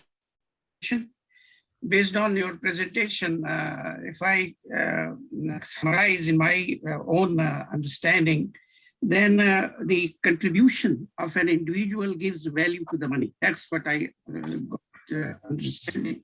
And not only that, but the monetary instruments are the acknowledgement of his contribution to society and also their measurement also. So will I be right that conclusion? See, what you say reminds us of Marx's labor theory of value. Yes, true. Marx argued that all commodities, and commodity is a technical term, all objects which are sellable in the market, acquire value based on what he called necessary labor time, socially necessary labor time, in which he factored in both manual and intellectual labor. So if a person through his intellect is able to finish something in less time, the theory will still be working because this will involve both mechanical and mental labor.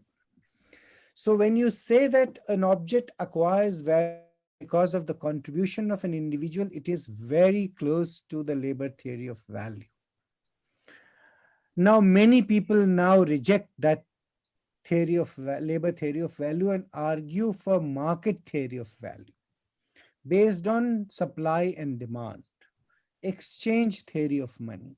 If something is in demand, then its price will rise, its value will rise, and vice versa. Marx, who understood this phenomenon, called this not value, but price, and he made a distinction between value and price.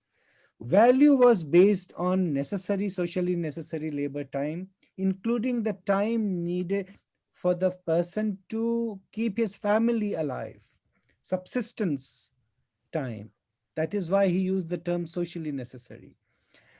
And that was the value of the object, which also included surplus value. But the price at which it was sold in the market was different. It depended on the market mechanism. So for him, value and price were two different things. But in modern economics, we generally tend, particularly after the rise of the marginalists, we tend to bring the two together. So now we are living in the world of finances, where you can hardly say that the value of something depends on labor. Somebody sitting somewhere playing with the stock market, lot of money, taking risks. This labor is very different from the kind of labor which existed in pre-industrial societies, like the Mughal Empire. So the labor of the pre-industrial society, the labor post the Industrial Revolution, that is to say late 18th century and the whole of 19th century, and now monopoly capital and finance are different stages of the evolution of the theory of labor. Yeah, Haider Saab, this is really interesting. I was also thinking about the same thing. What about the paper money? But I don't want to go, it's a long discussion. How about the paper money and then inflation and all those things and digital money and even the cryptocurrency. So everything has changed because there is no materiality against the money now. Cryptocurrency has no materiality, it's just a digital money. But anyway, there are two more people, Saifullah Saab and Mehtab Alam. So Saifullah Saab, please go ahead. I have just one simple question. Actually, the talk was very wonderful. I just want to ask, the wealth which was shown for Akbar, it was his personal money or it was the state's own money? Yes, very good Thank you. question. The Mughal state made a distinction between the personal possession of the emperor called Khasa and the central treasury, that is to say, central exchequer of the state, which was called Khalisa. Money from Khalisa went to the central treasury, and from the central treasury, the emperor derived Khasa for himself and his family. So you can say this rhetorically, that the emperor had control over everything. He was the richest person. But that was not true. There was some hisab kitab. And the fact that the Chancery, Mughal Chancery, maintained this distinction in its accounting practices between Khasa and Khalisa. And I'll give you an example very quickly. If there is a foreign ambassador, let's say from Iran or Turan, the emperor can give him money. I'm ready. If I'm The emperor can give money for his upkeep. Every ambassador got some money. And a protocol officer would be appointed to look after his where he would live, who he would eat, how much his servants would eat, and pay all this. This was from Khalisa. But once he appears in the court, then the emperor might give him a personal gift for either for him or for his emperor. But that usually, like a khilat or robe of honor, that came from Khasa, his personal possession. So the inventory I showed to you was actually the Khasa of Akbar.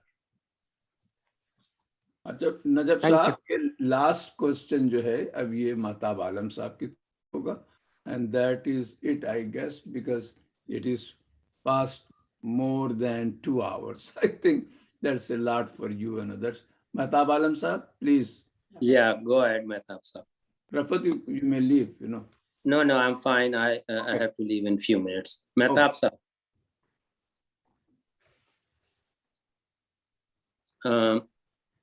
Unmute yourself, Mehtab, but you are unmuted. And he's there. I'm sorry to ask the question may not be directly related to the lecture delivered by Professor. Just very interesting. Professor, you discussed about the mint. Am I audible? Yes, you are. Go ahead, Mehtab Sahab. We can hear you. Am I audible? We can hear you. Yeah. So you explained. Okay, thank you. You explained about the management of the finances and all that through mints, saraf, sahukars, and mahajan, and all that. And we came to know about bisat. I understood first time what is the meaning of the bisat. But see, there was a lot of poverty during Mughal emperors. More than 90% people were very, very poor, and hardly 5 to 10% people were rich. Those were saraf and sahukars and mahajans or nawab, like that. But still we call them great Mughals. Could you please comment on it? No serious historian uses the term great. Nobody. For any emperor. Not for Alexander, not for Ashoka, not for Akbar. So this is a term used in popular parlance for the greatness. You can talk about greatness of an empire, magnificence, but by talking about it, you cannot ignore the poverty of the people who lived. There is a big exercise which is going on as we speak on the issue of living standard across the world, not only in India. So India is compared with Europe, with China, and you are familiar with the work of with the work or with the whole argument called the Great Divergence debate. When did India and Europe part company on the highway of development, economic development? So nobody denies that. But let us very quickly divide the population of the Mughal Empire into two. People who lived in the countryside, let's say 85%. People who lived in towns, 15%. Rough estimates. People who lived in the countryside should be looked at first before we make any comment on the wealth of them. See, the wealth of a country is a different thing than the wealth of an individual. The wealth of a country is an aggregate accumulation of resources produced by the country. But the wealth of individual is personal property. Now, in the countryside, there was a big hierarchy. There were the lowest person in the hierarchy was the non-property owning laborer, what we call in Hindi today khet mazdoor, landless laborer, untouchables, called balahar in Ziauddin Barni's Tarikh-e-Firoz Shahi. His expression, Alauddin taxed from balahar to khot, actually covers the hierarchy. Balahar was the weakest, poorest person in the village. So there was a group of people in the village which was very poor, but they survived because there was village economy. And they had reciprocal exchange. The carpenter made for the village, wares for the village, the potter, and in exchange for that, the village gave them grain, piece of land, and that's how they lived. Now, you can go up and up. Small peasant, small plot, working with his family, earning very little. And then you talk about big peasants, owning large plots of land, plow, and of course, getting their lands worked by agricultural workers. And then, of course, zamindars, who not only had lands, but also rights to collect taxes, a share of which they could pocket. So there was a big hierarchy. Nobody has really tried to compute the number of people who were rich or poor. People always talk in economic history in aggregate terms. Even in the living standard debate or the great divergence debate, we talk about per capita income. We talk about all these are aggregate estimates. Even if you are talking about per capita income, you are only adjusting the income with the population, the total income of that country with the number of people. So, but the real question is, how do you estimate? How can you say that people living in England in the 16th century were better off than India or in Iran? What is your parameter? And believe me, the parameter is evolving. At one point of time, it was dollar. Then it became PPP. Then it became, you'll be surprised to know, the number of calories. My wage is very little in terms of money, but with that wage, I can eat a lot of things. So my calorie intake is higher than the calorie intake of somebody living in England, earning more in daily wages than me, which means I'm better off. So the debate on the great divergence or living standard is getting more and more sophisticated as we speak. And historians are working, doing all kinds of calculations. So there is no simple answer to this. If you are asking that there was poverty in India, of course there was poverty in India. There is a painting of Jahangir in which he's trying to shoot poverty. And the person who personifies poverty is a black colored person. And there's an inscription written, Shakhs-e Iflas, which one can loosely translate as poverty personified. So obviously there was poverty. which the emperor is trying to remove. And the second line of the inscription says that Jahangir is trying to remove poverty. Like Mrs. Gandhi, whose slogan was Garibi Hatao. And her critic used to say, this is not Garibi Hatao, this is Garib Hatao. So you have asked a very pertinent but a difficult question, which can be addressed at different levels. There cannot be a single answer. The country may be rich. If you compare the GDP of the Mughal Empire with the GDP of Safavid Iran, or Ottoman Empire, or China, or the Chinese, including Ming China, which was at the height of its power and supposed to be very prosperous. But as you know, these are all, in that, India was far, far ahead. The Mughal Empire was the figure which I showed you, which I said was an estimate, is at least 2 or 3 times more than the GDP of these countries. So the country was rich, but surely there were people, very poor people in the country. There's no doubt about it, because it was a class-based society. It was a stratified society. In towns too, there were urban poor. Wow, wow. Beautiful explanation, Haider sir. Very nice. Okay, Razi bhai, back to you. No, you take, last question is from you. No? I already asked, it was about the cryptocurrency and the materiality, because what does he think from the materiality and money? And now there is no materiality involved. You can print as much as you want. There is no gold against that. You can pass $3 trillion budget. Like we can do that. Spending bills. We are doing there is no money deposited on gold. We just did today. Okay. So this is a very much a disconnect what used to be at that Absolutely. time. And now, and this is an economic question, but it is still pertinent because there is nothing like the inflation. Because was there any inflation in Mughal time? Yes. Except to have a discount on the wear and tear on the coins. So I really learned a lot, and we are living in totally different world.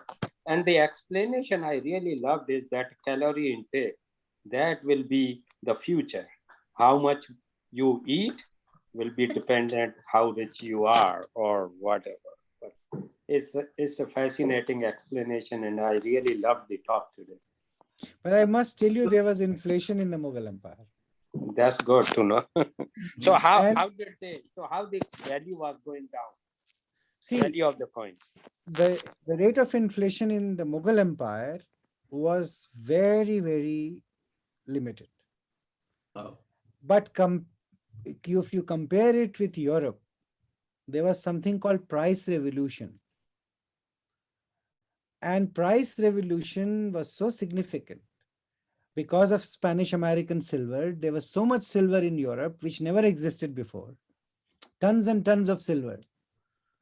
You just look at the inventory of the ships that came from Mexico, Peru, and Bolivia to Seville, and there was a regular traffic between Acapulco in Mexico and Manila, so-called Manila galleons full of silver.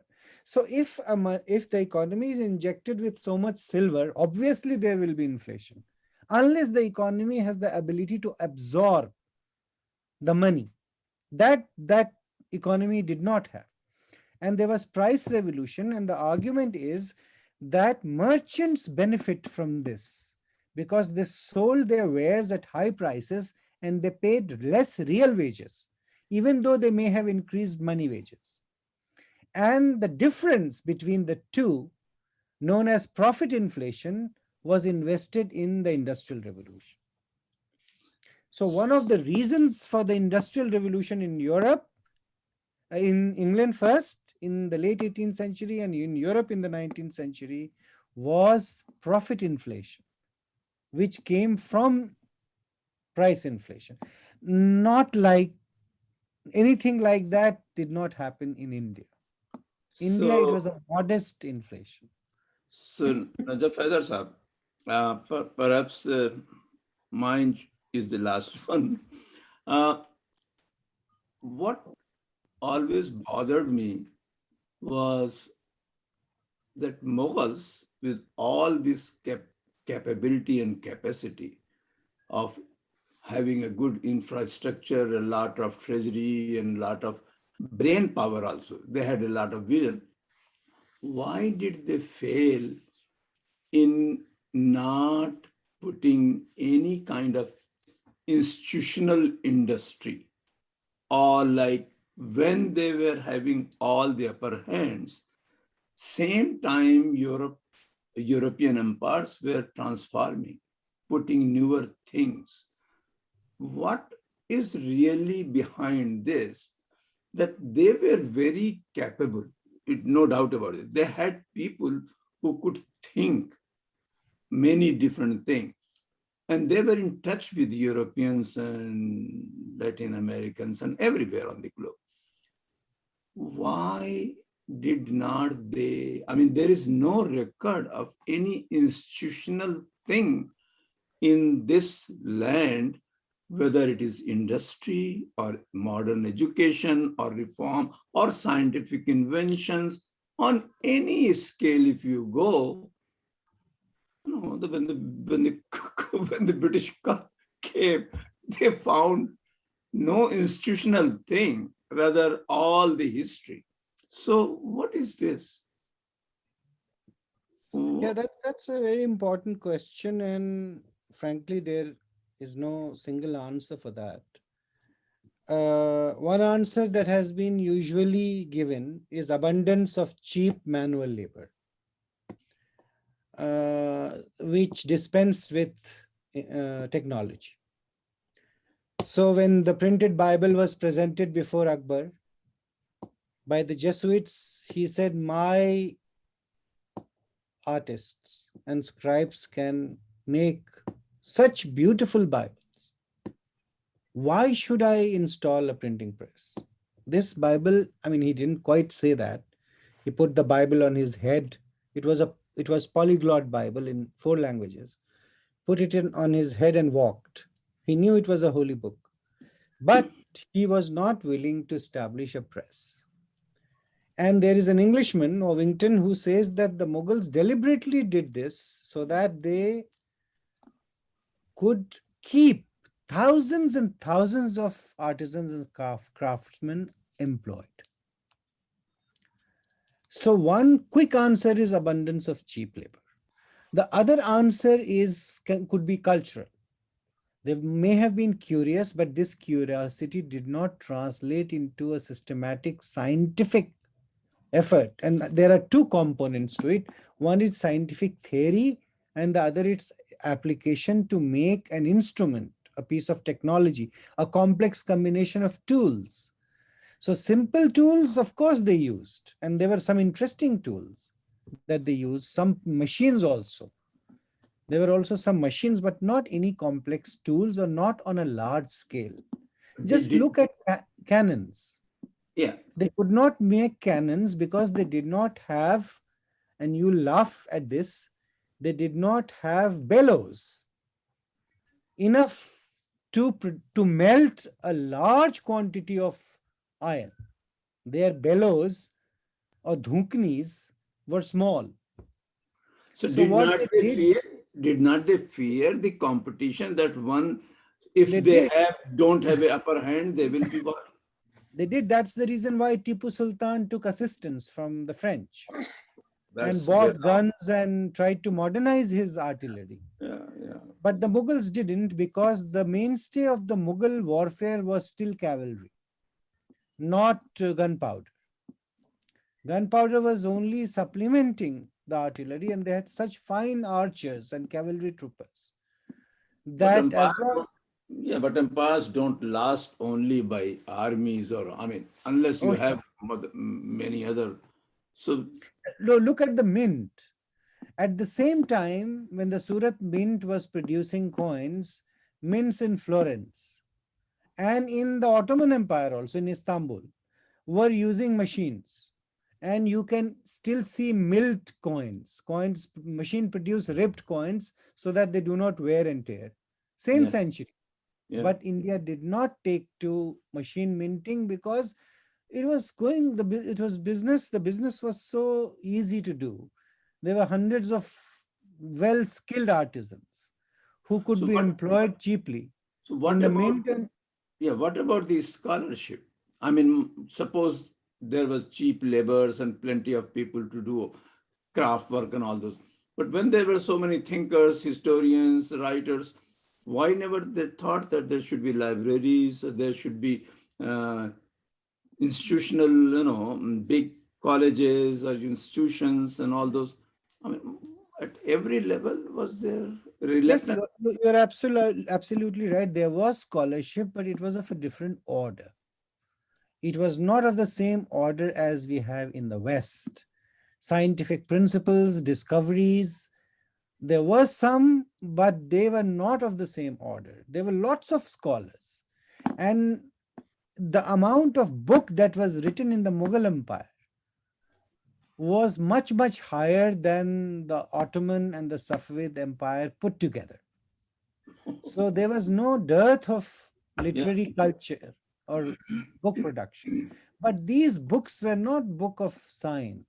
Yeah. They were such obsolete and antediluvian books. And I'll give you a very quick example, which will give you a sense of people and emperors' way of thinking. There was a man, a noble, whose Madade Maash grant or land given in charity was resumed for simple reason that he had encroached other people's land. And the emperor gave an order, iska sara wapis le lo. So what he did, he wrote a book and he brought it before Akbar. And this was Akbar, who was, by the way, considered to be very scientific in mind. He brought a book and said, Your Majesty, I have written this book and I am dedicating it to you. And when the book was read out, a part of it at least, the emperor was so happy that he said, Ise wapis de do sab. What was the book on? The whole book was on a single issue of law, Islamic law. That if you are shooting a deer, what is the time between the bullet hitting the deer and the time when you properly do the slaughter? हलाल कब करना है गोली लगने के बाद? कितना time होना चाहिए दोनों के बीच में? Can you imagine? The whole book was this kind of theological hair splitting was what they were doing. And that too in Akbar's time, right? Akbar's time. And Akbar said, chalo, kitab to likh li isne. So there was scholarship, but as I said, it was the nature of scholarship was very different from what we see in the West, where there were major strides and major discoveries. Unfortunately, that did not happen. The concept of education was elitist. So then comes a curious thing. Is that during the earlier population in India, the Hindus, they had a tradition, long tradition of scholarship, curiosity, research, and all those. Methodologically, it is full, their books, as well as historically. So were they a little separate as a population, that they were curious, but they were not encouraged, or they really went to some extent? Are there? Or they were totally controlled by a ruling class, irrespective of communities? See, the quick answer to this would be that theoretical discoveries of theoretical philosophical ideas and conception in ancient India was of a much higher order, I must say, than medieval India. Secondly, it was the monopoly of a very small group of people, mostly Brahmins. The rest were not allowed, or not given access to education. That could be a reason that a small group patronized by rulers was able put all their intellectual effort to think. And that was the reason why some major discoveries were made in ancient India, in mathematics, in astronomy, in astrology. And that continued for some time. I would say it continued for till the reign of Alauddin, because there was a man called Thakkara Pheru who wrote 5 books, including one on mathematics called Ganitsar Comedy, which is a fantastic book on mathematics. So that continued, but there was no major idea. There was replication of old ideas. If you give them a watch and they will open it, they'll see how it works and they'll make it reassemble. But if you ask them to make a watch, they will never able to do that. So they are still doing the same thing. They're very In good. modern time, they just do the repetition of everything. Yeah, so the originality of mind, discovery, abstract ideas, that clearly lacked. And in that, I would say medieval India, although there was a decline of scientific thinking in ancient India too. And P.C. Ray, a famous scholar of science, history of science, has a full chapter on this, why it declined. And he also accuses Shankara for that, saying scientists thought that this whole material world was illusory, so what's the big deal? Kya kaam karna hai iske upar? And then there were other reasons. Ke applied science pe nahi, you are not applying your ideas into putting it into practice. So the link, because of the caste system. One set of people are thinking, belonging to higher caste, the other set of people who belong to lower caste were doing the actual work, and there was a disconnect between the two. Sir, ऐसा है कि 2.5 hours passed. We can sit, but you guys are quite late. I think, how much time now in India? It's almost... It is 11. 11. खाना वाना भी नहीं खाया होगा आप लोगों ने. I mean... JNU में regular classes 2 घंटे के होते. I could see you were getting more energized. Yeah, हम 2 घंटा हमारा कैसे गुजर जाता है हमें पता नहीं चलता. Students you were getting energized, you know. I could see that. Students. मैं एक सवाल पूछूं यदि आप इजाजत दे तो. नहीं तो मुझे नींद नहीं आएगी. मुझे है ना डिफरेंट मतलब एक तो मुझे चैलेंज लगता है क्योंकि अभी भी ऐसा कि हिस्ट्री तो भरी पड़ी है हमारे यहाँ, जहाँ भी खुदाई करो कुछ ना कुछ निकल आता है. पर्टिकुलर मेरे एरिया में भी कुछ चीजें निकलती हैं, लेकिन अब चैलेंज ये लगता है कि वो जो ओरिजिनल डॉक्यूमेंट्स हैं जिनके हमने जिक्र किया, चाहे वो ताम्रपत्र हो, चाहे वो सिक्के हो, चाहे कोई और भी एविडेंसेस हो, उनको रियल में पढ़ने वाले लोग, अब वैसे ऑनेस्ट लोग जो रियल हिस्ट्री को जानते हो और पढ़े हैं, वो लोग एक तो मिलते नहीं है. मुझे लगता है ये चैलेंज है.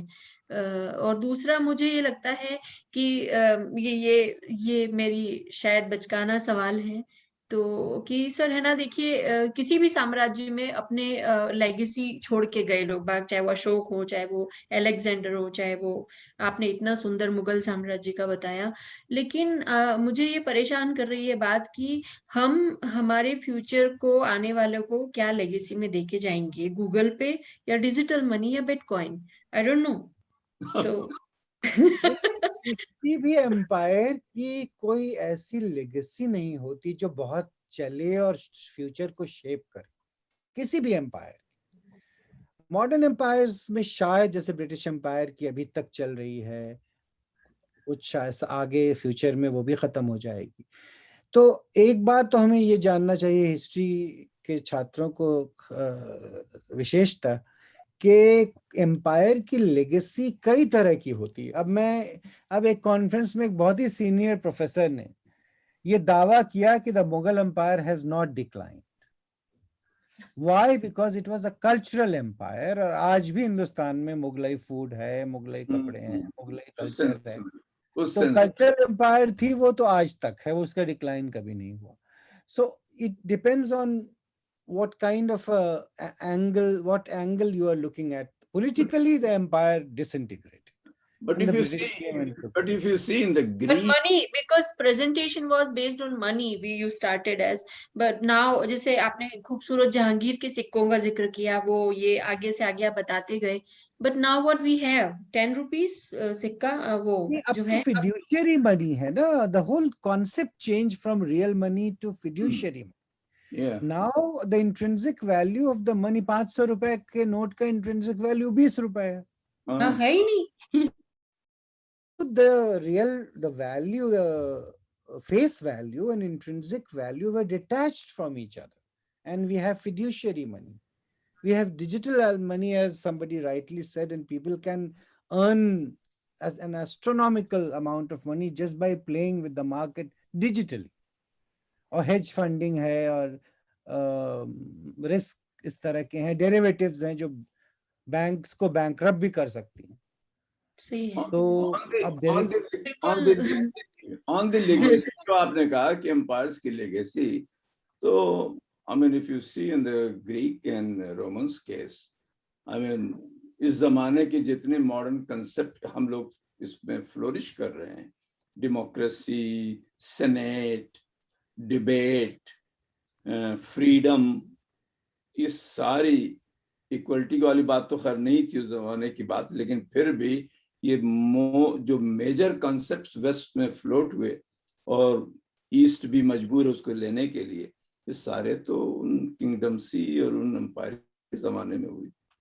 That's both true. And see, when the Arabs were ruling Baghdad, in Western Europe, a Western Christendom, nobody knew Greek philosophy or science. Greek language was gone, it was Latin. Only in the Eastern or Byzantine Empire had Greek and Syriac and Aramaic. Yes. And it was from these three languages that Arabs translated Greek works, and through this translation, Arabic translation, it went into Latin Christendom. Yeah. That's how they discovered. तो वो तो dark Otherwise, we knew Aristotle.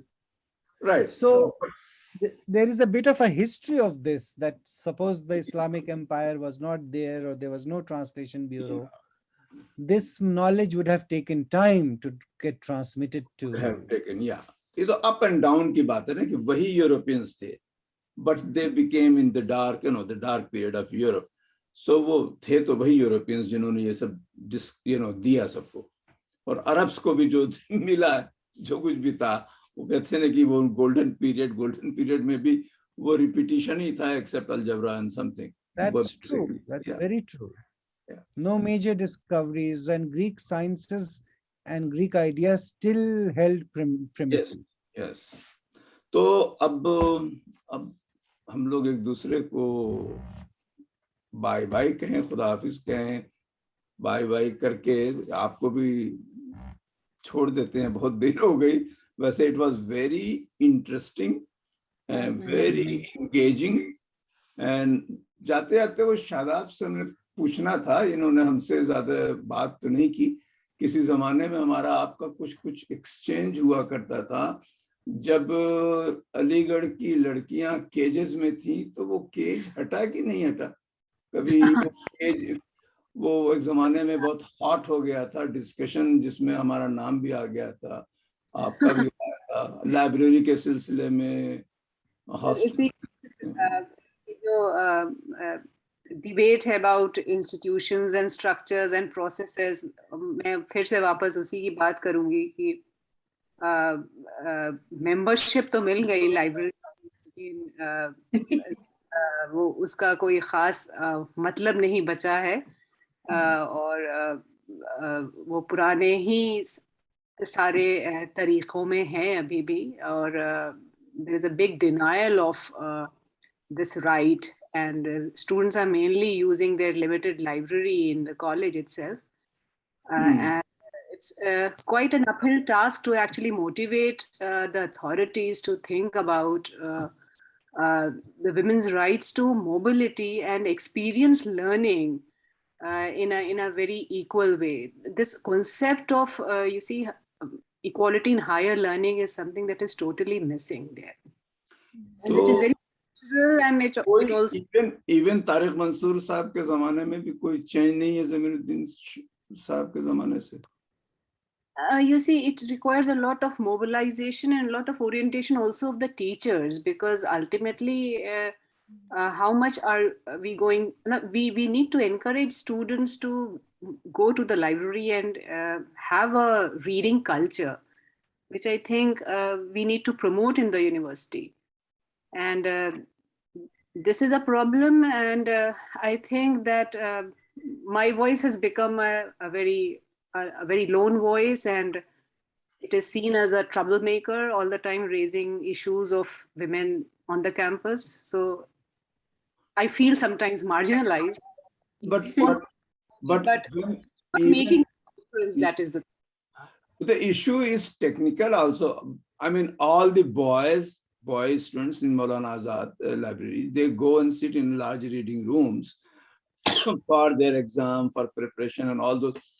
Is that same thing available for girls? One thing we have to need to consider about our university is also its history, and how much are we going to make changes and bring about structural changes in the way university is there. As you can see, it's the main campus is primarily a male campus, and the entire, rather, except for this regular courses and this so-called professional courses, all these undergrad courses are in the women's college for women. So it's that space is we need to look into this discriminatory structure in which education is organized in our university. So it's the main campus is quite spread out. It's predominantly men. The spaces and the facilities and the resources are mainly for the boy students. And you also look at the way male faculty, there is also this culture. They enter these spaces as intruders, and the claim to the resources are also quite limited for the women teachers also. So one has to look at the gender composition and the gender the character of our campus. And I mean, what I'm saying is today we cannot, of course, spread out or discuss. Are you willing to come for a lecture on this? Provoke allegorians everywhere. I can bring hundreds, maybe more. I have your causes many times. I will receive one more. That's not a problem. I mean, how to penetrate into this kind of mindset? I think that rest of India, even I know I have seen a little bit BHU. Still BHU suffers more than, of course, comparing to Delhi University, JNU and others. There too, there was a struggle going on in Women's College BHU just a couple of years.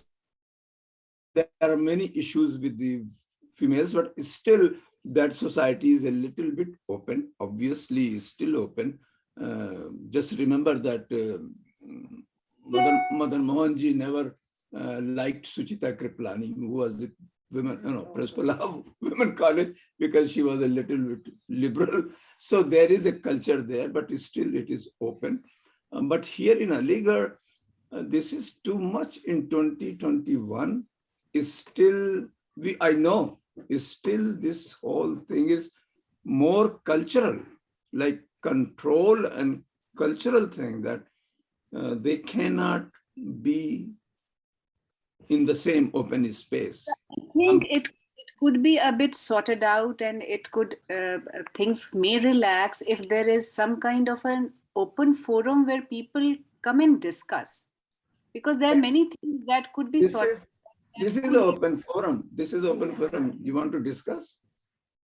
And in the sense, we have the stakeholders also into it, and we are able to orient people into taking into considering these matters, which appears really very obnoxious, and people are not paying attention to it. The problem is even the liberals and the progressives within the university have not paid enough attention to this issue, that how is it possible that it's all men in the, all privileges and is for men, and it's quite lopsided. And one thing that is very basic to this predominance of men in the campus is the undergrad education that is segregated. And it's not only segregated, women's college has less seats and the boys section have more seats. Actually, in the sciences, if there are 120 seats in physics, there are just 20 to 30 seats for women in the college, which is such a big discrimination there. And no one is ready to speak about it. The point is, why will anyone speak about it? And the problem is women teachers in the college are also not raising it. They realize, they know it, that this is a problem. But well, you see, the whole society is mentally Talibanized, you know, mentally Talibanized. Nobody is willing, knowing, they all know this is not fair. But even liberals are not. Little tip of the iceberg, actually, I would say. There is a whole level of discrimination and the way women students and women faculty are being treated in the campus. There are small things that are happening, like women's club coming up, or this thing, or some token things happening, some event for women that is being celebrated. But the structure is very discriminating, which does not. Let's do in month of February a lecture, but you have to bring a lot of audience also. A lot of women and girls should be there. All deans and chairmen into that meeting. That will then become. I'm sure I can send invitation. I know a lot, but most of them will not appear. Sure. I said on February is a long time, because believe it or not, up till January, all single Saturdays are occupied. Otherwise, I could have asked you to come in December. So in February, I will approach you in January to put a schedule, and then we can work it out, at least one lecture. The moment I start speaking, people say that you are bringing bad name to the university. Now, this is actually a problem. I'm sure they will ask me why you're doing this. And this becomes actually a problem, because university should be an open space where you need to discuss things that you consider there should be improvement in a certain direction. And this is a matter that needs to be resolved. So I just don't know how to proceed, but I think with well-wishers and people who are of the same mind, we can come together and deliberate about how to go about it. So where is your liberal wing there in Aligarh? Supposed to be always there. The progressive so-called. There are professors who have been supportive, but you see, it requires consistent effort, because it has been entrenched in a structure, and you require a lot of, you see, it has to move into AC and EC, and there has to be a lot of mobilization for this kind of a change. And especially when there is a very strong conservative section also that does not want this change. And it's actually absurd, because in other residential halls, they have very different kind of rules. So it's not something, you see, Abdullah Hall and Women's College is something that has become a prestige matter for I think, because this university is not just university, it's a representative of the community. It's more than a university. Yeah. So Women's College has become, you see, a prestige matter of the community, or the cultural rights of the community. So that becomes a problem. Yeah, I'm aware of that, but I do not know what to do. I can put a lecture and ask a lot of people to have something to think. Well, Tariq Mansoor will not be happy, but anyway, he's leaving soon. Thank you very much, Najaf Sahab and Shadab. We will see each other again and again. Thank you very much. And let's just go and rest, eat and rest. Thank you. Thank you, Razi Saab. Thank you, Shadab. Thank you, Sudev, and other members of the audience. Thank